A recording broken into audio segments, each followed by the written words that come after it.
Yuru era um caçador numa aldeia remota que amava profundamente a sua irmã. No entanto, um dia uma mulher poderosa que dizia ser a sua verdadeira irmã destrói a sua aldeia e mata todos. Yuru escapa da aldeia com a ajuda de um mercador e invoca 2 espíritos poderosos para o ajudar, mudando a sua vida para sempre. Numa aldeia distante, uma mulher acaba de dar à luz um bebê quando o amanhecer se aproxima.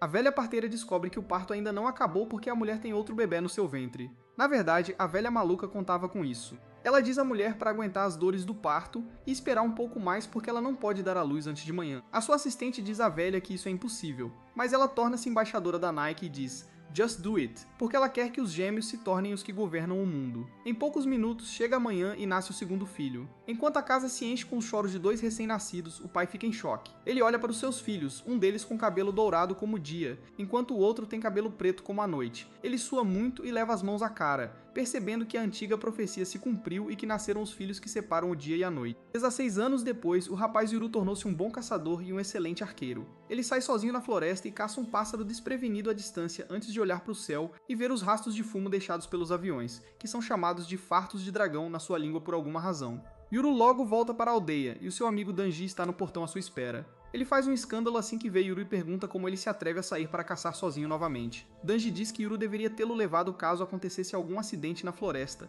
porque não haveria ninguém para o ajudar lá. Yuru diz-lhe para relaxar porque os seus 2 guardiões o protegerão.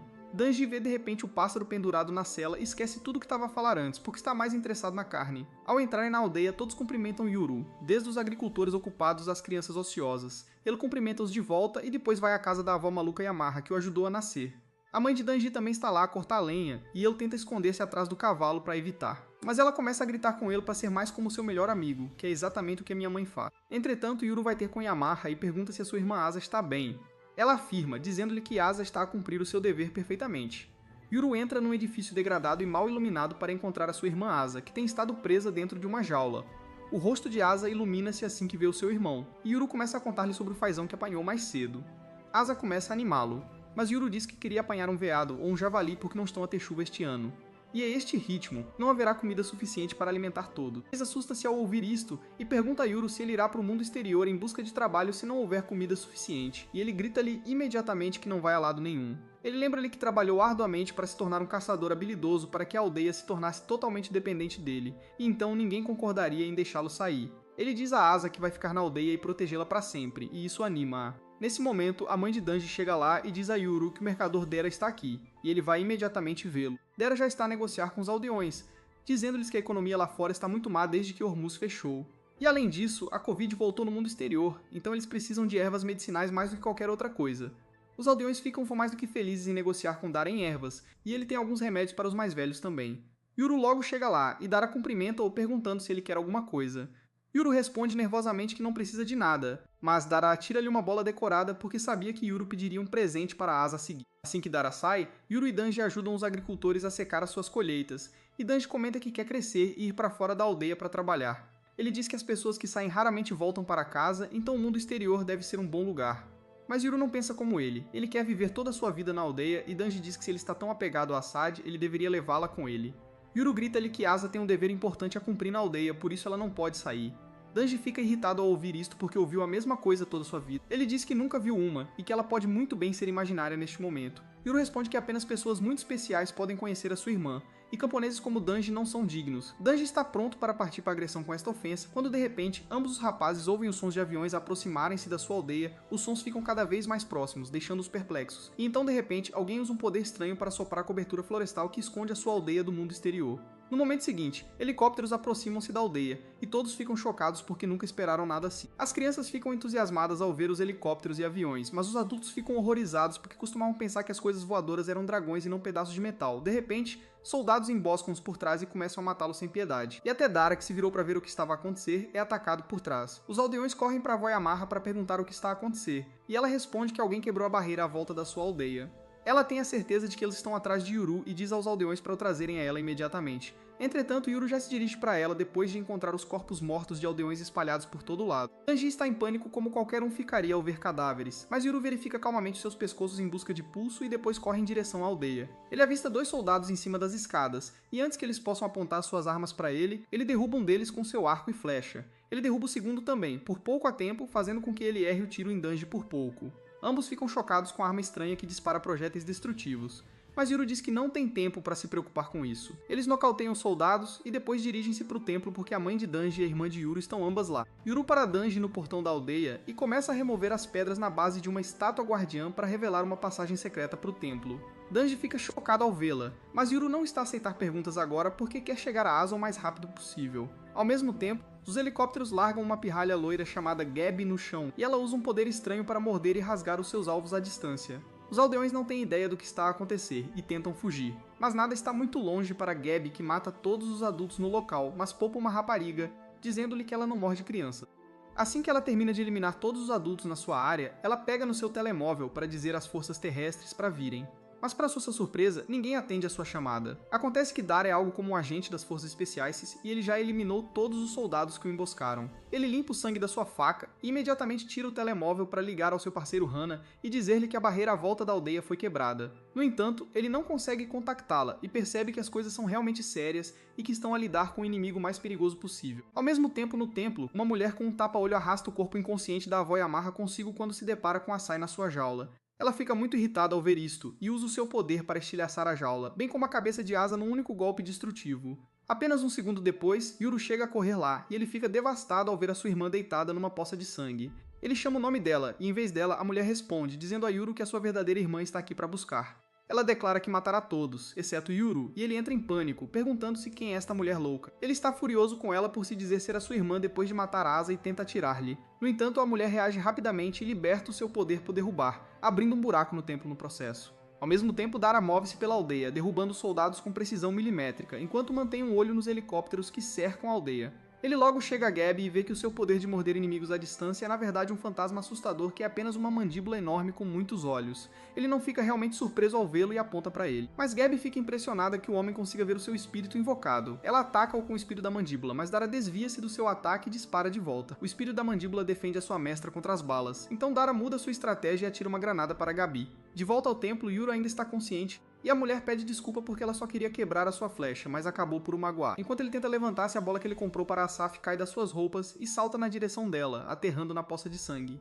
Felizmente ela salta do pé de Amarra, trazendo-a de volta aos seus sentidos. E ela usa os seus poderes para invocar uma criatura assustadora do sangue de Asa para amarrar a mão da mulher. Ela grita para Dara levar Yuru e esconder-se no mundo real. E no momento seguinte, Dara está lá para cumprir o seu pedido. Ele agarra Yuru e foge enquanto Yamaha lhe diz para nunca deixar que estas pessoas encontrem o rapaz. Ao mesmo tempo, Danji está a cuidar da sua mãe ferida quando vê Yuru a ser levado como um saco de batatas pelo mercador. Dara leva-o pela passagem secreta e diz-lhe que vão descer as montanhas. Mas todo mundo de Yuru foi estilhaçado e ele não sabe o que fazer agora. Dara responde que explicará tudo assim que estiverem seguros.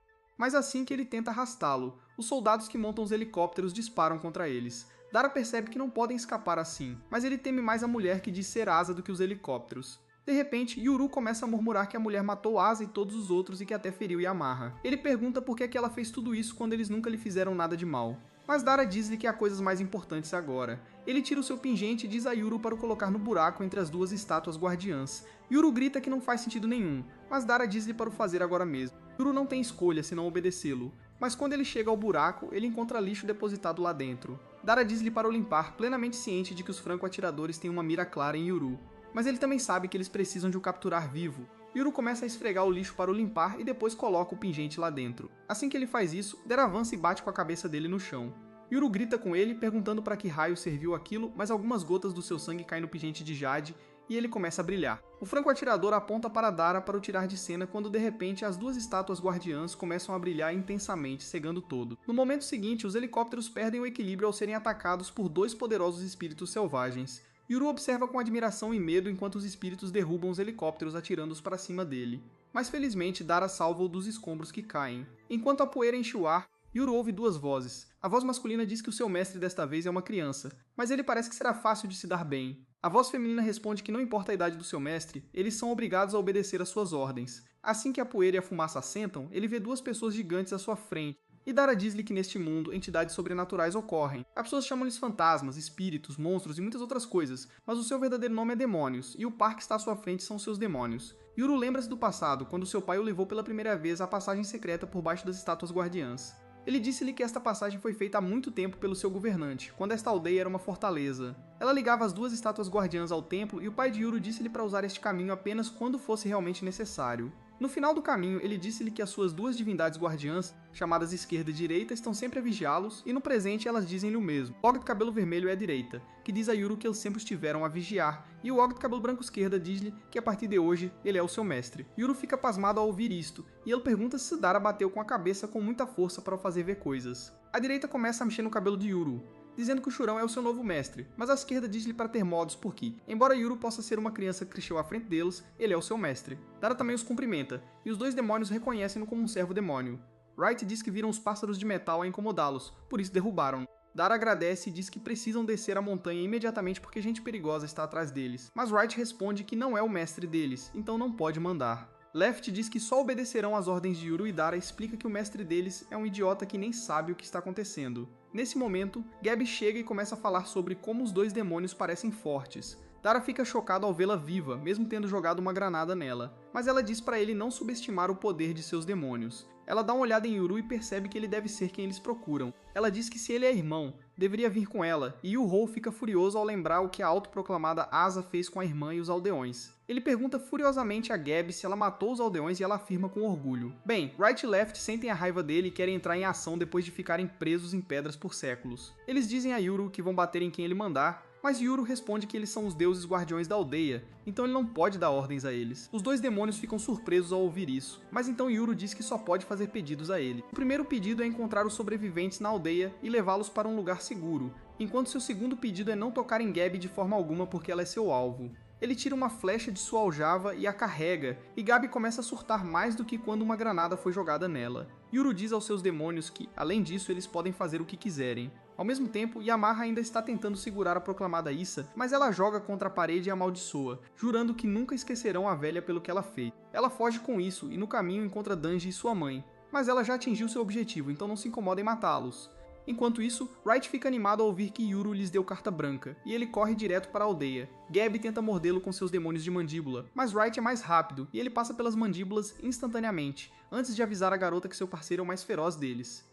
No momento seguinte, a mamãe Left chuta o demônio da mandíbula com toda a sua força, jogando-o contra uma parede de rocha, e Yuru aproveita essa chance para atirar uma flecha na perna de Gabi. Ele carrega outra flecha, mas Gabi reage rapidamente, convocando o demônio da mandíbula para levá-la em segurança. Yuru decide segui-la com Left, e ao mesmo tempo Wright acorda a garota que está inconsciente no meio do massacre. Ela fica confusa quando sente algo tocando nela e Wright lembra que pessoas comuns não podem vê-lo. Ele se torna visível para a garota e sorri o melhor que pode, dizendo a ela que está ali para salvá-la. No entanto, a garota desmaia ao vê-lo, e isso assombra o coração sensível de Wright. De qualquer forma, ele resgata todos os sobreviventes próximos e todos eles são crianças. Ele percebe que os atacantes não mostraram piedade com os adultos, mas não machucaram nenhuma criança, o que o confunde sobre sua crueldade. Ele sai da cabana e vê Asa, a que usa tapa-olho, correndo. Ele fica surpreso quando ela para ao vê-lo, mas ela imediatamente fica em pé de igualdade com ele e libera seu poder contra ele. Wright fica surpreso com isso, mas reage a tempo, soltando um rugido poderoso que sopra o ataque de Asa de volta para ela. Ela sobrevive ao ataque, enquanto Wright fala como um velho sobre como as crianças de hoje não têm modos. Asa foge. Wright fica desapontado com ela mais uma vez, mas então ele sente algo peculiar nela. Ao mesmo tempo, Gabi está em apuros, mesmo escondida dentro de uma casa e usando seus demônios para bloquear o portão. Ela se sente insegura porque a força bruta de Left é suficiente para rasgar a boca de seus demônios. O musculoso Mames desliza os dedos na boca e a força a abrir, dando a Yuju a chance de atirar outra flecha nos ombros de Gabi. Felizmente, Asa chega bem a tempo e usa seu poder para derrubar o prédio onde Gabi está presa. Yuru sobe nos escombros e mira nas garotas novamente, pedindo a Asa de tapa-olho que revele sua verdadeira identidade. Ela jura por sua mãe e pela mãe dele que é sua irmã de verdade, mas Yuru se recusa a acreditar nela. Ele diz que Asa não pode ser mais alta que ele porque é uma garota, e ela responde que o mundo exterior tem melhor nutrição, o que a ajudou a crescer tanto. Yuru acha que isso é apenas uma desculpa, mas nesse momento Wright chega e diz a ele que ele não deveria brigar com a família dele. Ele pode afirmar que o sangue de Asa cheira exatamente como o de Yuru, o que significa que são irmãos. Yuru surta ao ouvir isso e pergunta quem é a Asa que esteve no templo por todos esses anos. A verdadeira Asa responde que a garota é uma impostora criada pela vovó Yamaha para mantê-lo aqui. Ela revela que 10 anos atrás, seus pais a levaram e fugiram da aldeia há 10 anos, e Yamaha tinha medo que Yuru também fugisse. Então eles criaram uma Facusa e esperavam que Yuru ficasse aqui sendo o irmão mais velho, gentil e carinhoso que ele é. Ao mesmo tempo, a falsa Asa se recupera milagrosamente de seus ferimentos e se torna algo desumano e ameaçador. De volta à entrada da aldeia, Yuru começa a hesitar depois de ouvir a história da verdadeira Asa quando Dera intervém. Ele pergunta a Asa por que ela não recua agora que encontrou o irmão. Yuru fica furioso com ele, mas Daro lembra que se ele continuar lutando contra Azada, a aldeia sofrerá muitos danos e os sobreviventes podem perder suas vidas. Yuru não pode deixar isso acontecer, então ele decide aceitar a sugestão de Dara. Ele diz a Asa que permitirá que ela vá embora com Gabi se ela prometer não machucar nenhum aldeão, e ela rapidamente aceita o acordo. Yuru e seus amigos fogem imediatamente enquanto Gabi ataca a Saei, dizendo a ela que elas não podem falhar em seu objetivo de capturar seu irmão. Asa responde que elas encontraram Yuru seguro, o que é o suficiente por enquanto. Além disso, ela quer tratar os ferimentos de Gabi primeiro. Gabi responde que seu irmão é realmente implacável e habilidoso e a Sea se orgulha dele. Ela de repente começa a chorar que seu irmão está vivo e Gabi a consola, quando de repente a barreira ao redor da aldeia começa a ser reparada pelos poderes de Yamar. Ao mesmo tempo, 2 excursionistas estão sentados do lado de fora da fronteira da aldeia. Falando sobre os rumores de uma aldeia secreta nesta montanha, eles querem encontrar a aldeia que apenas os perdidos podem encontrar quando de repente Yuru e Dara passam correndo por eles, e eles ficam surpresos ao vê-los vestindo roupas do século XVI. Enquanto isso, Dara diz a Yuru que eles não podem mais ver a aldeia porque ela está escondida dentro da barreira novamente. Yuru pergunta se eles não podem voltar para lá e Dara diz que podem voltar, mas não é sábio fazê-lo porque Asa já sabe sobre isso e ela pode facilmente quebrar a barreira. Ele diz que eles irão para o mundo moderno em vez disso e se misturarão à multidão, mas Yuru não sabe o que é este lugar chamado mundo moderno. Eles descem a montanha e logo chegam a uma estrada onde a parceira de Dara, Hana, está esperando por ele. Ela está furiosa porque ele nunca lhe disse que estava trazendo um casal de demônios com ele. Os 2 demônios ficam impressionados que Hana pode vê-los, mas Yuzu está curioso e confuso sobre a grande caixa azul onde ela guarda as coisas deles. Até os demônios têm a mesma pergunta, e eles não ouvem nada do que qualquer um está dizendo que não esteja relacionado ao carro. Hana cumprimenta Yuru e diz que trabalha com Dara, e eles o levarão para um lugar seguro. Eles dizem a ele para entrar no carro, e ele começa o assunto porque não confia nessa coisa estranha. Dara tenta explicar a ele como a ciência permitiu que os humanos criassem veículos feitos de metal que os humanos podem dirigir. O rosto de Yuru diz que ele não entende nada. Então Hana entra no carro, liga e diz que há cavalos minúsculos dentro dessa belezinha e eles vão muito rápido. Yuru e seus demônios entendem e acreditam totalmente nessa explicação, e eles seguem para a civilização. Ao mesmo tempo, Asa e Gabi estão fora da barreira esperando por resgate. Logo, um cara chamado Jin chega com sua equipe médica. Ele pergunta a Gabi se ela está bem, e ela responde que levou um tiro no ombro e na perna, o que não é grande coisa porque ela está acostumada com a dor. Asa e Jin a julgam por tentar farmar hora enquanto está ferida. Jin pergunta se eles conheceram Yuru e Asa afirma. A equipe médica fica surpresa que nenhuma de suas unidades de patrulha o encontrou e deseja que tivessem mais helicópteros para ajudá-lo. Isso dá uma dor de cabeça a Jin porque eles perderam muitos soldados e 2 helicópteros hoje, e seu chefe não ficará feliz.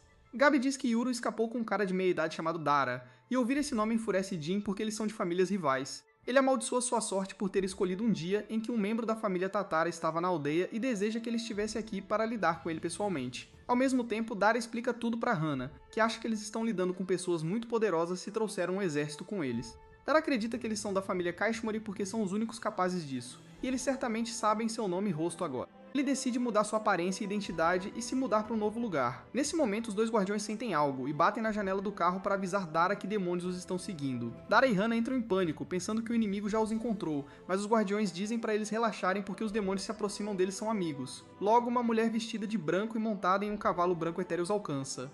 Ela cumprimenta os 2 guardiões com um sorriso, dizendo que faz 400 anos desde a última vez que se encontraram. Os guardiões a cumprimentam e apresentam Yuru como seu novo mestre. A mulher fica feliz em vê-lo, mas quando ouve que Yuru é um dos filhos que dividem o dia e a noite, ela fica preocupada com o futuro dele. Ela pergunta aos guardiões o que eles farão agora. Eles respondem que planejam se esconder em uma aldeia distante. A mulher voa para longe com isso, desejando-lhe sorte e dizendo que estará esperando para ouvir suas histórias quando eles voltarem. Enquanto tudo isso acontecia, Dara e Hana ficaram de queixo caído de choque porque a mulher e seu cavalo não eram um par comum. Yuru pergunta a eles o que eram aquelas coisas e ambos gritam com ele para mostrar algum respeito. Eles dizem que o par de demônios é Oshurazama, um deus legítimo que está em uma escala diferente em comparação com demônios normais. Dara e Hana começam a rezar e agradecer sua sorte por terem visto um deus enquanto ainda estão vivos, mas os guardiões não ficam felizes em ouvir como os humanos discriminam diferentes tipos de demônios. Hana então diz a Yuru que existem diferentes tipos de demônios, variando de deuses a espíritos menores, e eles têm efeitos diferentes em seus mestres. À noite, eles chegam a uma cidade e os olhos de Yuru se arregalam de choque ao ver tantas luzes minúsculas à distância. Hana para o carro em uma área de descanso e compra roupas novas para Yuru para que ele não pareça um ator de teatro fugitivo. Yuru fica surpreso ao ver uma camiseta pela primeira vez em sua vida, e então Dara chega com sandálias para ele. Yuru fica surpreso com seu novo visual, mas então sua atenção se volta para os itens de comida que Hana trouxe. Ele fica chocado ao ver arroz 100% puro sem adição de milhetos como recheio. E além disso, os bolinhos de arroz têm cobertura de algas marinhas, que é um item de luxo em sua aldeia. Ele surta, perguntando a Hana se ela é uma princesa ou algo assim para poder pagar por isso, e Dara diz a ele que essas coisas são muito comuns aqui. Yuru nem sabe como abrir os bolinhos de arroz embalados, então Hana o ajuda a rasgar a embalagem plástica. Yuru fica impressionado com o sabor dos bolinhos de arroz embalados, e Dara diz a ele para experimentar outras coisas também. Wright pergunta a ele o que é este lugar, e Dara responde que é um lugar onde os carros param para que as pessoas possam comer, descansar e fazer compras. Ambos os guardiões ficam animados ao ouvir isso e Dara pergunta se eles gostariam de conferir. Eles recusam porque querem vigiar seu mestre e Dara aproveita essa chance para jantar com Hana. Uma vez dentro de um restaurante, Hana pergunta a Dara o quanto Yuru sabe. Dara responde que quando ele disse a Yuru que a garota presa no templo não era sua irmã, ele surtou, então ele não arriscou contar mais. Ele pede a Hana para não revelar nada desnecessário agora porque Yuru é uma criança que não aguenta o estresse. Ela responde que não consegue entender como ele pensa porque ela não gosta de crianças. Ela pergunta a Dara se ele vai levar Yuru para a casa dele, mas ele se recusa, dizendo que seus inimigos já sabem o nome dele agora, ele vai mudar de endereço. Hana responde que deve ser difícil ser sem teto e cuidar do filho de outra pessoa, mas Dara diz a ela que ela vai ajudá-lo também. Ela relutantemente concorda em fazer o que puder, e então, do nada, Dara diz a ela que ela deveria se casar com ele. Hana saca seus punhos de autodefesa para dar um jeito em Dara por sequer sugerir isso, e todos ficam curiosos para ver um pedido de casamento dando errado. Enquanto isso, Dara tenta acalmar Hana porque eles não vão se casar de verdade, e será apenas um casamento falso para garantir que Yuru esteja seguro. Ele diz que eles precisam se misturar à sociedade, e a melhor maneira de fazer isso é fingindo ser um casal casado. Hana diz a ele que eles não precisam ser casados para isso porque ela pode apenas fingir ser a irmã mais velha de Yuru, e Dara pode ser o pai solteiro deles. Dara explica que isso pode levar a duas situações. Na primeira situação, ele seria um Zé Ninguém que a esposa largou, deixando os dois filhos para trás. Todo mundo pensaria que algo estava errado com ele, por isso a esposa o abandonou. Na segunda situação, ele diria que a esposa morreu e que ele está criando os filhos sozinho, o que faria todo mundo ter pena dele e tentar ajudá-lo sempre que pudessem. Dara diz a Hana que, de qualquer forma, viver como pai solteiro com dois filhos adultos atrairia a atenção indesejada dos vizinhos. No entanto, se ele dissesse que Yuru é seu filho da primeira esposa e que ele se casou com uma novinha gostosa depois, as pessoas pensariam que ele é um playboy bacana e o deixariam em paz. Ele agradece a Hana por entender a situação e concordar com a proposta dele, e ela grita com ele que nunca vai se casar com ele. Enquanto isso, Wright e Left examinam o carro lá fora para ver onde guardam os cavalinhos que o puxam. Não encontram nada, e então Yuru aparece lá para se desculpar com eles por ter comido toda a comida e não ter deixado nada para eles. Wright fica muito feliz que seu novo mestre seja tão gentil, mas Left diz para ele não se preocupar com eles porque demônios não comem comida humana. Ele então vai direto ao ponto e pede que contem tudo o que sabem sobre ele e sua irmã. Ambos os demônios ficam sérios ao ouvir essa pergunta, e Wright diz que eles ficaram na entrada da Vila Higashi por 400 anos, então só viram as pessoas que iam e vinham. Eles não sabem muito sobre o que aconteceu dentro da vila, mas viram os pais de Yuru tirando da vila muitas vezes. Wright lembra Yuru de como seu pai o levava para caçar quando era jovem, e ele se lembra claramente dessas memórias preciosas que fez com o pai. Left bem diz que eles nunca viram a irmã gêmea dele e nem ouviram nada sobre ela, exceto a notícia de que ela nasceu. No começo, eles pensaram que ela poderia ter morrido, então 10 anos atrás eles viram os pais de Yuru fugindo da vila com uma garota cujo sangue cheirava exatamente como Yuru. Yuru fica chocado ao ouvir isso porque acreditava que seus pais o abandonaram junto com Azi, mas eles só o abandonaram. Ele quer perguntar aos pais por que o deixaram. E para isso, ele decide encontrar a verdadeira Asai porque ela saberá onde estão seus pais. Nesse momento, Dara e Hana voltam, e Yuru fica chocado ao ver Hana literalmente fervendo de raiva e mordendo os lábios enquanto ela diz a Yuru que, a partir de agora, eles serão seus responsáveis legais. Yuru não entende o que significa legal ou responsável, e Hana diz a ele que basicamente eles são seus pais e serão responsáveis se ele se meter em encrenca. Dito isso, Dara diz a Yuru que eles vão viajar por muito tempo, então ele deveria usar o banheiro agora. Yuru responde que já fez suas necessidades nos arbustos e Dara fica discretamente decepcionado com ele. Hana diz a ele para não sentar no teto do carro porque as pessoas ficarão desconfiadas e Yuru diz que os guardiões estão sentados lá o tempo todo. Hana diz a ele que pessoas normais não conseguem ver demônios e Wright acrescenta que usuários de demônios como Yuru podem vê-los. Left diz que eles também podem se tornar visíveis para outras pessoas, enquanto algumas pessoas raras têm a habilidade de vê-los naturalmente. Com isso, eles retomam a jornada e Dara diz a Yuru que quem está ajudando a Sei é o clã Kaishmori. Ele diz que eles também têm alguns usuários de demônios porque originalmente pertenciam à Vila Higashi, assim como ele. Eles deixaram a vila porque surgiram algumas diferenças de opinião e então se estabeleceram no mundo moderno. Hana diz que não quer se envolver com eles porque são pessoas perigosas e Dara concorda com ela. Ele diz que eles vivem neste mundo há gerações, então não sabem muito sobre os segredos da vila. No entanto, eles têm as ocupações de seus ancestrais passadas para ele. Ele fala sobre como a vovó Yamaha não queria que ninguém de fora soubesse onde ficava a Vila Higashi, porque ela tinha certeza de que as pessoas de fora quereriam usar o poder dos gêmeos para benefício próprio. Dara diz a Yuru que ele providencia bens e informações para repassá-los aos aldeões, enquanto Hana faz bicos neste mundo e nunca foi à vila. Dara diz que não sabe o que está passando pela cabeça de Yamaha, mas como seu clã é leal à vila, ele tem que seguir as regras e proteger Yuru. Yuru se lembra de como Yamaha ficou chateada com Asaf encontrando e como ela gritou com Dara para não deixar ninguém encontrá-lo. Ele pergunta a Dara o que há de tão especial nele e em sua irmã, e ele conta sobre a antiga profecia. Quando um menino e uma menina nascem em uma vila a leste, no dia em que o dia e a noite são iguais, o mundo será dilacerado. Wright diz a Yuru que a última vez que isso aconteceu foi há 400 anos, e gêmeos que dividiram o dia e a noite nasceram na Vila Higashi. Naquela época, uma grande guerra aconteceu, dividindo o país em leste e oeste. Muito antes disso, quando os gêmeos nasceram, o país foi dividido em norte e sul, e em ambos os casos, usuários de demônios foram responsáveis por isso. Yuru fica chocado ao ouvir isso, e pergunta se eles são os filhos amaldiçoados que jogarão o mundo no caos, mas Wright diz que são as pessoas que querem usar seus poderes que dividirão o mundo. Yuru responde que não tem nenhum poder, e Wright responde que ele pode não ter poder agora, mas tem o potencial para isso.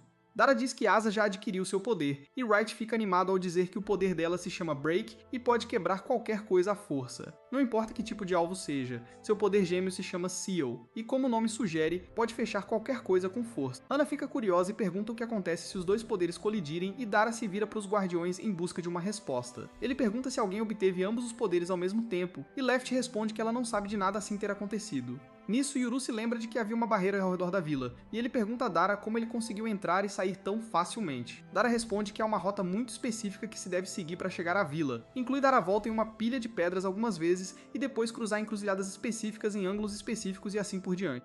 Ele diz que o caminho para chegar à vila é bastante confuso, mas ele aprendeu com seu clã quando era criança, e agora ele pode voltar para a vila sempre que quiser. Dara acrescenta que às vezes pessoas que se perdem nas montanhas podem seguir a rota acidentalmente, e elas acabam na vila como a mãe de Yuru. Yuru fica chocado ao ouvir isso, mas então ele se lembra de como sua mãe costumava dizer que ela era de um lugar distante onde seu nome significava noite. Ela queria mostrar aquele mundo para ele um dia, e ele percebe que finalmente está no lugar de nascimento dela agora.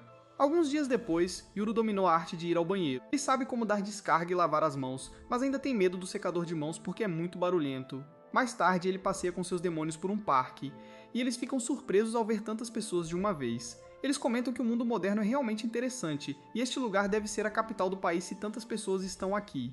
Yuru responde que Dara disse que a capital é um lugar chamado Tóquio, que tem 10 mil de pessoas morando nela, e os guardiões ficam boquiabertos ao ouvir isso enquanto tentam calcular quanto arroz 10 mil de pessoas comeriam em um dia. De qualquer forma, Yuru diz que este é o melhor lugar para eles se esconderem, e Left diz que eles tentarão procurar por sua irmã também.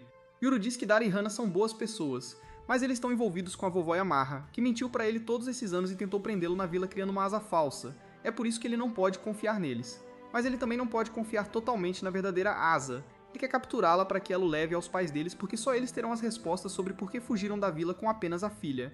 Ele pergunta aos seus demônios se eles vão ajudá-lo e Wright fica animado porque parece divertido. Left diz ao seu parceiro para não se comportar de maneira tão boba quando seu mestre está tão sério. Wright pergunta a ela o que ela pensa sobre isso, e ela responde que não gosta que as pessoas a persigam porque ela é o predador alfa e ela quer ser quem persegue. Enquanto Yuru fica intimidado com a atitude dela, Wright se orgulha dela. Com isso, eles vão conversar com Dara, que acaba de encerrar sua ligação com Hannah, dizendo a Yuru que eles têm boas notícias porque Hannah encontrou um lugar para eles morarem. Yuru está mais curioso sobre seu celular em vez disso, e Dara tenta explicá-lo para ele, mas ele não consegue encontrar as palavras certas. Então ele decide adotar a abordagem de Hannah em vez disso e diz a ele que é um sinal de fumaça para enviar mensagens para uma pessoa. Logo, eles chegam ao apartamento que Hannah alugou para eles, e Yuru fica perplexo ao entrar. Ele continua escaneando o apartamento porque está curioso sobre como são os gigantescos edifícios de pedra por dentro. Hannah se acostumou tanto com suas reações chocadas que ela nem se importa mais com elas. Ela diz a Dara que as conexões de energia e água já estão configuradas, e eles estão esperando a conexão de gás ser ativada também. Ela dá a Dara um quarto com visual ocidental, enquanto diz a Yuru que ele pode usar o quarto japonês tradicional com tatames. Yuru fica completamente louco ao ver tatames em seu quarto porque eles são um item de luxo na vila que só são usados por Asei ou para ocasiões realmente especiais. Ele está pronto para lamber os tatames para ver se são reais, e então ele se joga neles, perguntando a Hannah se ela tem certeza de que ele pode morar em um lugar tão caro. Nesse momento ele abre os olhos e vê um cachorro e um gato observando-o, e sem aviso, eles o espancam. O grito de Yuru chega aos seus demônios que estão olhando o banheiro, e eles imediatamente vão ao quarto de seu mestre para ver o que está acontecendo. Hannah está apresentando seus animais de estimação, o cachorro Gyro e o gato laranja assustador Kotuzu. Wright e Left imediatamente se sentam e cumprimentam os animais, agradecendo por deixá-los entrar. Eles se apresentam como os demônios de Yuru, e ele fica confuso sobre por que eles estão reagindo assim. Ele fica ainda mais chocado quando o gato e o cachorro apertam as mãos dos guardiões, e nesse momento Dara aparece. Ele também cumprimenta os animais dizendo que nunca viu os demônios de Hannah antes. Yuru perde a cabeça ao ouvir isso porque não consegue acreditar que um cachorro de aparência normal e um gato que parece um pervertido certificado sejam demônios. Bem, os demônios de Hannah não gostam do tom dele, então eles cortam o dedo dele e depois o socam no estômago para que ele aprenda a lição. Wright e Left dizem a Yuru para se comportar bem na frente de seus anfitriões, mas ele ainda não consegue digerir o golpe. Depois disso, Hannah coloca uma placa de nome temporária na frente da porta com o sobrenome dela. Dara diz que como ele é o marido, deveria ser o nome dele, mas Hannah lembra que seus inimigos já sabem sobre ele, então seria melhor se usassem o nome dela. Ela diz a Yuru para usar esse nome também, e ele surta ao saber que ambos têm sobrenomes porque em seu lugar, apenas nobres têm sobrenomes. Hana diz a ele que todo mundo tem um sobrenome aqui, mas Dera torna as coisas mais interessantes dizendo a Yuru que Hana possui uma montanha. Hana grita com ele para não criar confusão e explica que herdou algumas terras, mas não consegue mantê-las e não há ninguém disposto a comprá-las. Yuru pergunta animadamente se ele pode ir caçar em sua montanha, o que é uma cantada lendária. Hana diz que ele não pode fazer isso porque precisa de uma licença para caçar neste mundo. Yuru acha difícil acreditar e Dara diz a ele que ele precisa de uma licença para dirigir carros também, deixando-o absolutamente perplexo. Ao mesmo tempo, Ace está em uma mansão luxuosa treinando suas habilidades. Ela estala o dedo para liberar apenas um pouquinho de seu poder na maçã à sua frente. E mesmo sendo precisa, ela não tem poder para fazer nada além de descascá-la. Ela decide usar a palma da mão inteira para canalizar mais poder. Mas desta vez ela não é nada precisa e acaba danificando o jardim. Nesse momento, o chefe da família Cashmore e o dono da mansão chegam lá e Asa se desculpa por continuar danificando o jardim dele. Ele diz a ela que tudo bem, desde que ela não mate ninguém e pede que ela continue praticando. Ele então diz a Jin para limpar as coisas e ele imediatamente invoca seu demônio. Uma piranha minúscula que cresce gigantesca enquanto nada pelas pedras e depois engole as estátuas que Asa acabou de quebrar. Depois disso, Asa pergunta ao chefe o que há para hoje, e ele responde que está ali para ver Gabi, que está ocupada jogando videogame, e diz ao velho que ele não precisava se incomodar em vir aqui. O velho a verifica e seus demônios e Asa pergunta se ela gostaria da maçã que ela não conseguiu destruir. Gabi fica feliz em aceitar a oferta, mas Asa não tem faca. Felizmente, Jin a cobre e ele faz sua piranha vomitar uma faca que estava carregando. Asa aceita a faca, mas Gabi se recusa a comer qualquer coisa que venha da barriga de um peixe nojento. Enfim, ela volta atrás na palavra rapidinho e curte a maçã com todo mundo. O chefe então diz pra Gabi que ela tem que ficar aqui e se recuperar, e o Asa vai cuidar dela. O Asa fica surpreso com isso, mas o velho diz pra ela que se as pessoas souberem que ela e o irmão saíram da montanha, eles farão de tudo pra raptá-los. Ele também não confia totalmente nos próprios parentes e diz pra Asa que ela precisa ficar segura aqui.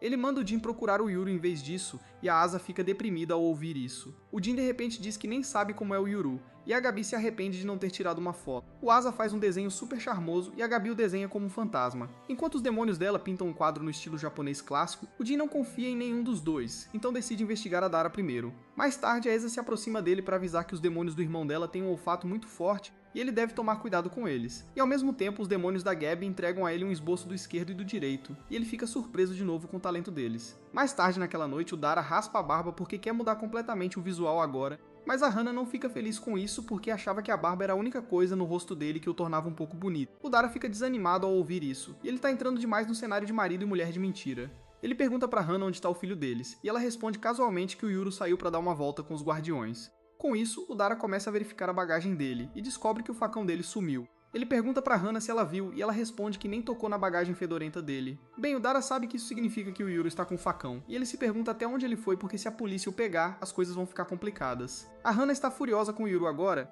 e ela tá prestes a dar uma boa surra nele como uma mãe de verdade quando ele voltar pra casa. Enquanto isso, o Yuru está no topo de um prédio, e ele diz que o mundo moderno é tão grande e eles não podem esperar encontrar a Asa tão facilmente aqui. A Left diz que ela deve estar procurando o Yuru também, então eles eventualmente se encontrarão. De repente, o Yuru tem uma ideia, e pergunta aos demônios dele se eles conseguem sentir outros demônios como sentiram o cheiro da moça cavalgando. A Left afirma, e então o Yuru pergunta ao Right se ele pode rastrear a Asa pelo cheiro do sangue dela, com ambos os demônios dizendo que podem fazer isso. O Yuru tem um plano. Ele diz que eles precisam encontrar um local com muitos demônios e o cheiro da Asa porque o Dara disse a ele que a família Kajori tem muitos mestres demônios. A Left e o Right gostaram do plano, e eles imediatamente liberam todo o poder deles, se transformando em suas versões douradas selvagens. Eles pegam o Yuru e vão para os céus procurar a cidade, e depois de um tempo voando, eles localizam um lugar onde há muitos demônios e o cheiro da Asa. Eles pousam perto do local e o Yu-Ho primeiro vomita por causa do enjoo. O Right o pega pela cabeça e diz que pode sentir a Asa por perto e alguns demônios. A Left pergunta se eles podem espancar os demônios assim que eles aparecerem, mas o Yu-Ho quer tentar conversar caso os demônios sejam razoáveis. Ela responde que nem todos os demônios entendem humanos, então ele pode estar pedindo muito, e bem nessa hora. O Right sente o cheiro da Asa se aproximando. Eles vão para um estacionamento subterrâneo onde o Jin está com os homens dele procurando informações sobre o Dara. O Yuru e os demônios dele se escondem atrás de um pilar, e o Right pode confirmar que essas pessoas cheiram a demônios e estão seguras. Ele diz que os demônios deles devem estar por perto e pergunta se o Ruia pode vê-los, mas ele não vê nada além dos três homens. De repente, a Asa aparece lá, e assim que o Yuri a vê, ele se lembra dos seus aldeões mortos e avança para matá-la. Wright tenta avisá-lo que a garota não cheira a Asa, mas é tarde demais. O Yuru está quase atacando-a, quando a piranha gigante do Jin o ataca e o prende dentro da mandíbula. O Yuru não entende o que está acontecendo,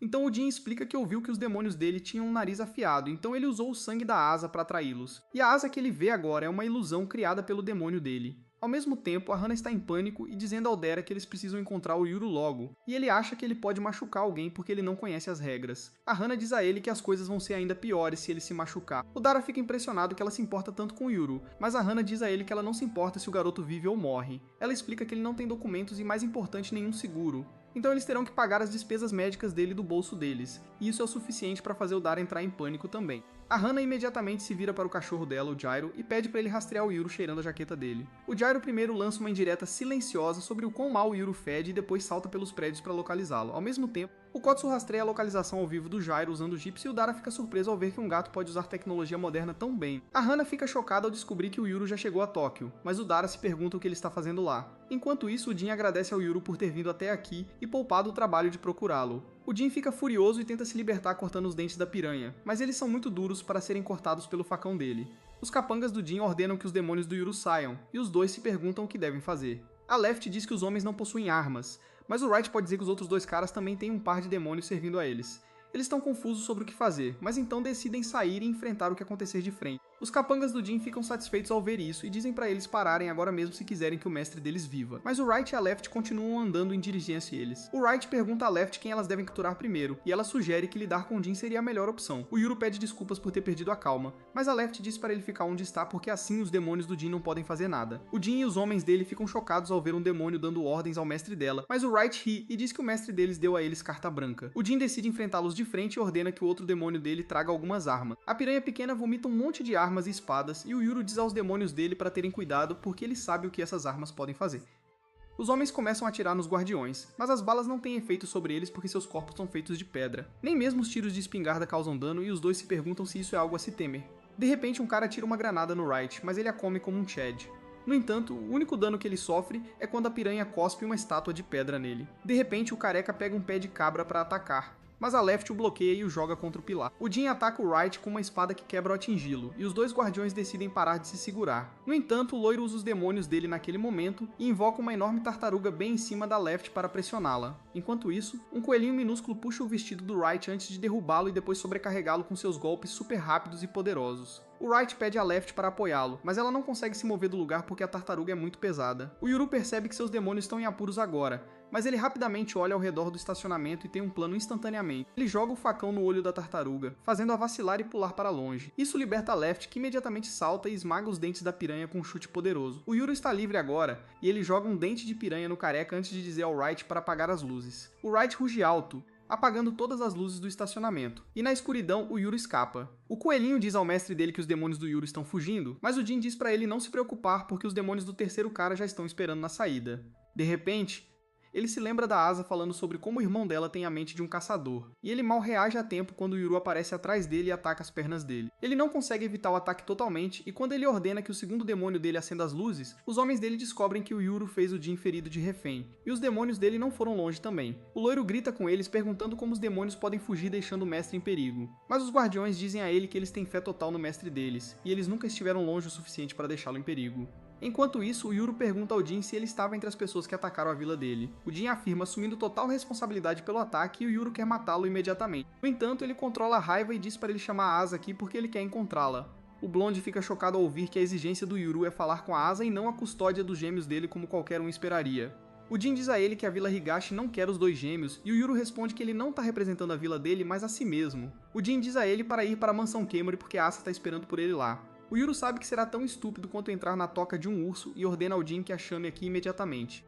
De repente, o Balde pede um cessar-fogo temporário para que ele possa fechar os ferimentos do Jin antes que ele morra de perda de sangue. O Yuru concorda com isso e diz que o Jin deve ser um cara delicado para sangrar tanto, mesmo que o corte tenha sido superficial. O Jin fica chocado ao ouvir isso e pergunta ao Yuru se ele cortou superficialmente de propósito. O Yuru afirma, dizendo que ele sentiu que o Jin não estava tentando matá-lo, então ele se segurou. Mas se fosse uma luta até a morte, ele não teria mostrado misericórdia. No entanto, o Yuru sabe que se o Jin quisesse matá-lo, ele poderia facilmente fazer isso com o primeiro ataque furtivo. Ao mesmo tempo, a atenção do Wright se volta para a piranha gigante, e ele percebe que é o demônio do Jin, enquanto o coelho e a tartaruga pertencem ao Blonde. Left pergunta ao Balde onde estão os demônios dele, e ele responde que eles estavam ao redor deles o tempo todo. A Left pergunta se ele não os trouxe aqui porque eles não são bons em lutar, mas ele aponta para o olho gigantesco que os encara através da porta e diz que os demônios deles são simplesmente grandes demais para caberem neste lugar minúsculo. É o que ela disse. O Yuru começa a entrar em pânico ao ver Attack on Titan na vida real, e o Jin diz a ele que não chamará Asa aqui não importa o que. Ele promete que o Yuru não será ferido se ele for para a mansão Kaimori, porque eles não querem machucá-lo. O Yuru olha para o coelho e a tartaruga, e depois para o demônio gigante do lado de fora da porta e percebe que seus guardiões não conseguirão lidar com todos eles enquanto protegem. Ele decide aceitar a oferta e diz ao Jin que irá com ele, mas ele deve tratar seus guardiões com respeito. Ele então ordena ao Jin que o leve para Asa imediatamente. Mas antes disso, o Jin decide fazer uma pequena limpeza. Ele ordena que sua piranha gigante coma as armas e os destroços espalhados pela sala e explica ao Yuru que seus demônios são chamados de catadores. A piranha grande come tudo, e a pequena pode tirá-los a qualquer momento. Ele explica que ele frequentemente alimenta seus peixes com coisas que podem ser úteis em situações de emergência.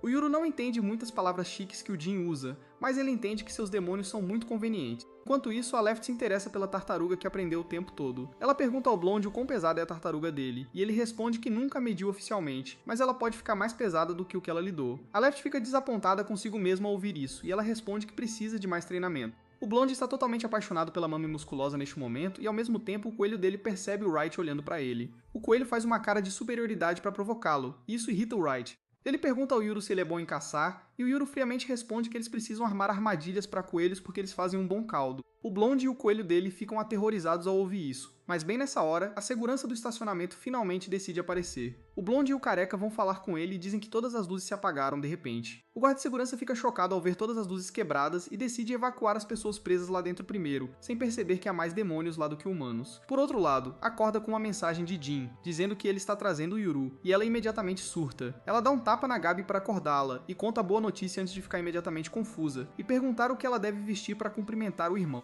Ao mesmo tempo, o Jin leva o Yuru para a mansão Kaimori e liga para o velho chefe para dar a boa notícia. O velho fica satisfeito ao ouvir isso e diz ao Jin para dirigir devagar porque ele precisa de tempo para voltar para casa de uma pequena viagem a uma fonte termal com os demônios dele.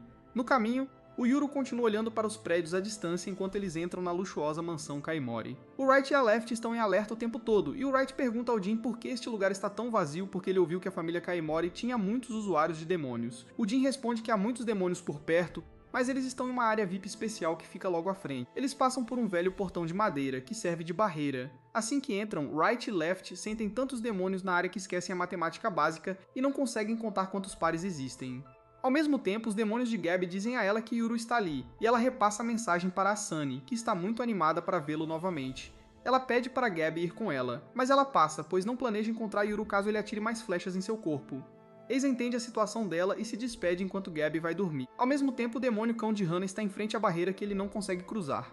Seu gato exibe com precisão a posição dele no Google Maps, e tanto Dera quanto Hana ficam confusas ao ver que Yuru parou em um prédio grande. No entanto, quando descobrem que o prédio pertence a Fakajimori, elas começam a se agitar. Hana acha que Yuru foi capturado, mas Dara não acha que os guardiões permitiriam isso. De qualquer forma, ele decide ir buscar Yuru e trazê-lo para casa. Hana pergunta se ela deve levá-lo de carro, mas ele responde que a família Kajoruori ainda não sabe que estão trabalhando juntos, então ela deve ficar quieta. Enquanto isso, Yuru chega à mansão principal da família Kaishimori, onde um cara loiro assustador chamado Asuma aparece. Jin pergunta o que ele está fazendo acordado tão tarde e Asuma responde que veio dar as boas-vindas ao outro gêmeo. Jin fica chocado ao ouvir isso porque ele nunca deu nenhuma dessas informações a Asuma, e ele responde que tem ouvidos aguçados. Ele percebe que Jin está ferido, mas não lhe dá muita atenção e vai cumprimentar Yuru em vez disso. Nesse momento, Eiza vem correndo e Yuru não fica feliz. No entanto, ela está extasiada e pergunta se pode abraçá-lo, mas ele recusa claramente. Eiza fica triste ao ouvir isso, e então Yuru diz a ela que não está ali para ser amigo dela, mas para fazer algumas perguntas. Eiza está ansiosa para contar tudo, mas Yuru diz a ela para cuidar do ferimento de Jin antes disso.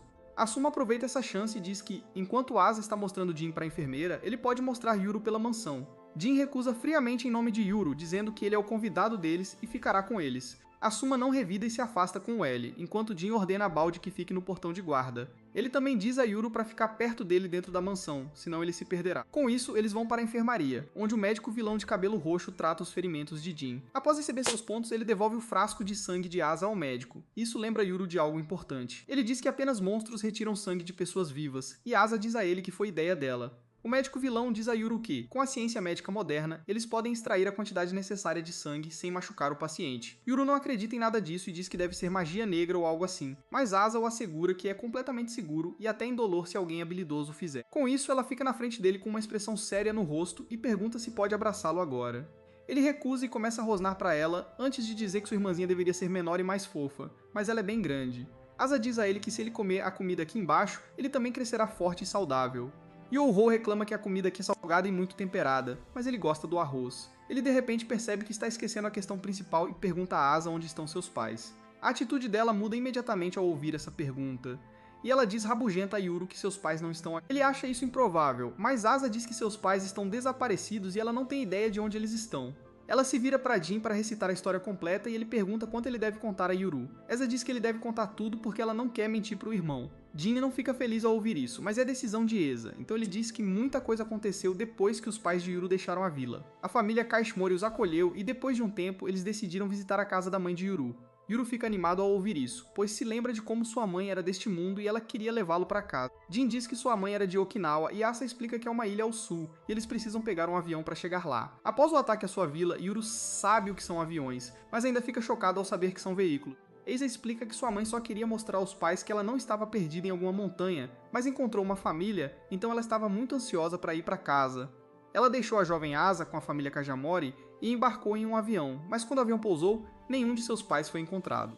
Yuru fica chocado ao ouvir isso e pergunta se seus pais caíram do avião, mas a Sei diz que isso não é possível. Yuru pergunta como isso pôde acontecer e se eles não tinham guardas com eles. Jin responde que eles tinham um guarda confiável que empunhava demônios, mas ele desapareceu com eles também. Yuru diz que o guarda parece suspeito agora e tanto Jin quanto Asa concordam com essa teoria. Asa diz que o guarda poderia ter sido um agente secreto da Vila Higashi, cuja missão era se aproximar de seus pais e sequestrá-los. Jin diz que foi uma falha da família Kashmori, não importa como tenha acontecido. Yuru pergunta a Asa como ela pode confiar nessas pessoas depois que seus pais desapareceram, e ela responde que confia na família Kashmori porque o velho mestre a manteve segura por tanto tempo quando a vila continuava enviando assassinos atrás dela. Yuru não tem resposta para isso e o ambiente fica em um silêncio constrangedor.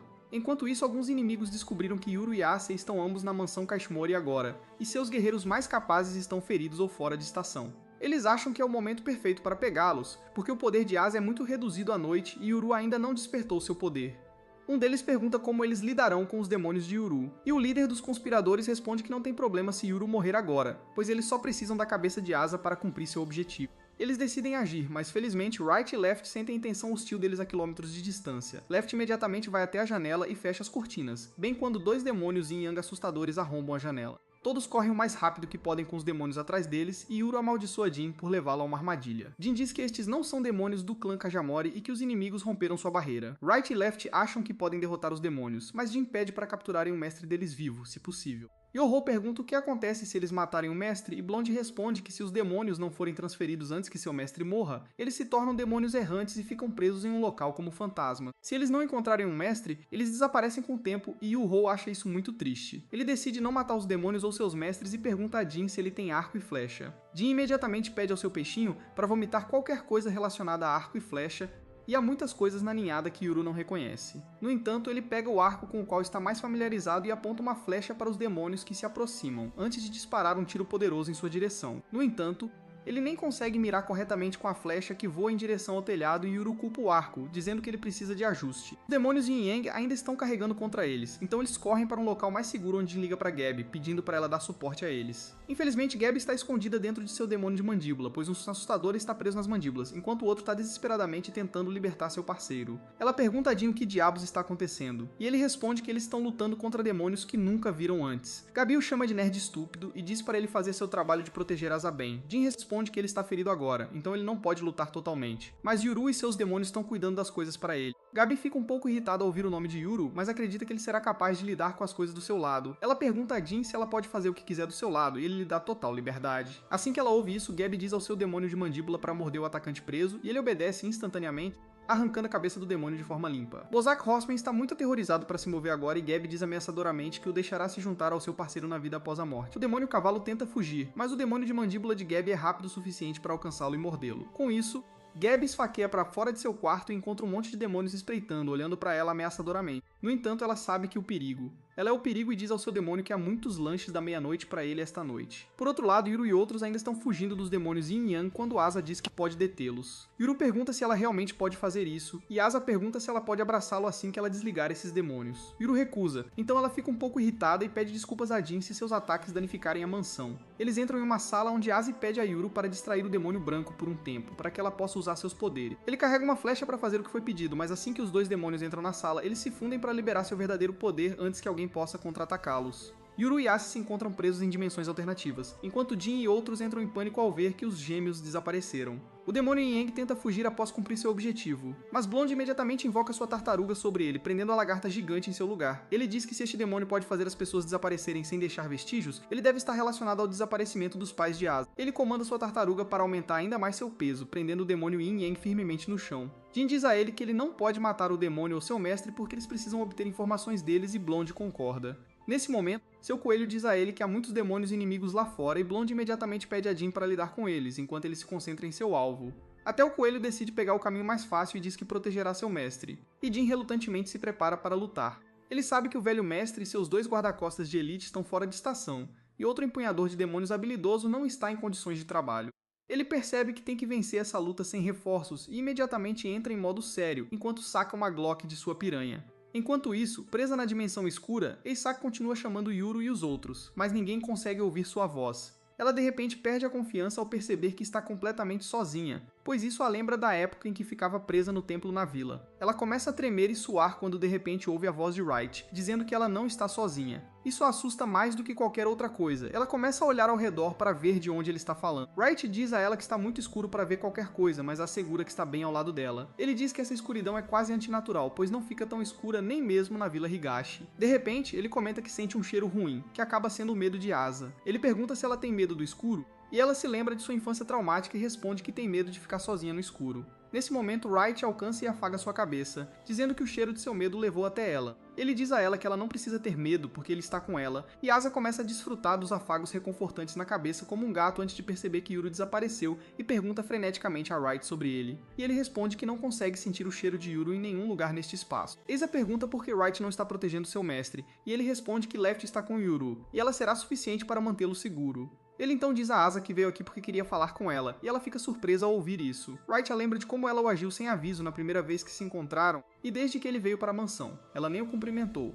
Ele pergunta o motivo disso, e Asao diz que quando ele cancelou seu ataque break na vila, ela se lembrou de algo que seus pais lhe ensinaram. Eles lhe disseram que os guardiões direito e esquerdo tinham a capacidade de neutralizar as habilidades chamadas Break e Seal caso saíssem de controle, e Wright diz a ela que ela está absolutamente certa. Ele se declara seu inimigo natural com um sorriso aterrorizante, e Asu percebe que Left se tornará o inimigo natural de Yuru se ele adquirir o poder de Seal. Ao mesmo tempo, Left pousa bem ao lado de Yuru, que está completamente perdido dentro da dimensão branca. Ele pergunta à guardiã onde eles estão e Left diz que nunca viu nada assim em sua vida. Yuru diz que eles estão em solo firme, mas a branca em todos os lugares está atrapalhando seus sentidos.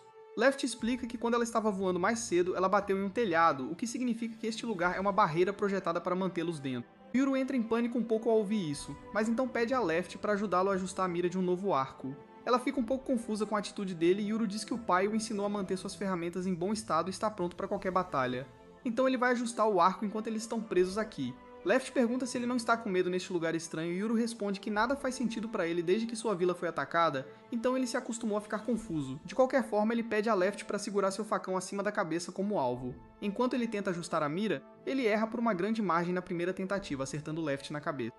O Yuru entra em pânico e pede desculpas, mas Left diz pra ele continuar porque ela é feita de pedra e flechas não podem fazer nada com ela. Yuru erra outro tiro também e começa a surtar. Sem conseguir descobrir o que está errado, Left pergunta se ele não está preocupado com a irmã e Yuho responde que ela tem o poder de quebrar. Então ela deve ser capaz de sair da barreira sozinha. Ao mesmo tempo, no mundo real, a tartaruga sente algo estranho e pula do seu lugar. Blonde pergunta o que está acontecendo e a tartaruga apenas aponta para o demônio Yin Yang que de repente se abre, com Asa e Wright saindo dele graças aos poderes dela. Todos ficam animados em vê-la, mas Asa tem coisas mais importantes a fazer antes de se juntar a eles. Ela usa seus poderes para quebrar o contrato do demônio Yin Yang com seu mestre, e então pede ao médico o sangue dela.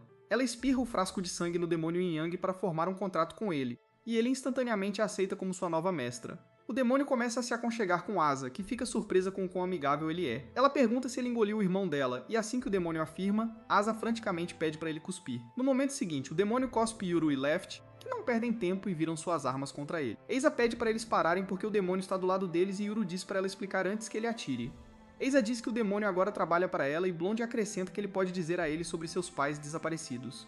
Yuru para ouvir isso e Asai entra em ação, perguntando ao demônio sobre seu antigo mestre. O demônio Yin Yang não tem vergonha de entregar seu antigo dono que está escondido do lado de fora da sala. No entanto, Asa não consegue vê-lo no escuro e ele pensa que pode escapar. Mas então de repente uma flecha de Yuru perfura seu ombro. Ele ordena a Wright que capture o homem. enquanto Asa fica absolutamente encantada com o quão incrível caçador é seu irmão. Ao mesmo tempo, Jin está mancando pelo casarão, dizendo aos não combatentes para ficarem escondidos enquanto demônios inimigos se aproximam dele por trás. Ele nem se dá ao trabalho de prestar atenção neles, pois sua piranha gigante os devora, e a menor cospe granadas nos portadores de demônios escondidos nas sombras. Ele também não hesita em sujar as mãos, e assim que sua piranha devorou os demônios que tentavam emboscá-lo, ele atira em seu mestre a queima-roupa. Nesse momento, Gabi chega e relata que lidou com 5 fracotes no caminho, mas não reconheceu nenhum deles. Jin diz a ela que também não reconheceu ninguém quando de repente ele nota alguém atrás dele. Ele se vira para atirar, mas para sua surpresa, o homem já está derrotado com uma flecha presa em seu braço. Jin percebe que Yuru derrubou esse cara, mas ele está confuso de onde está atirando. Yuru está atualmente no telhado do casarão, fingindo ser o Batman com um arco. Ele de repente sente alguém nos arbustos, mas decide não atirar no cara e em vez disso muda de posição.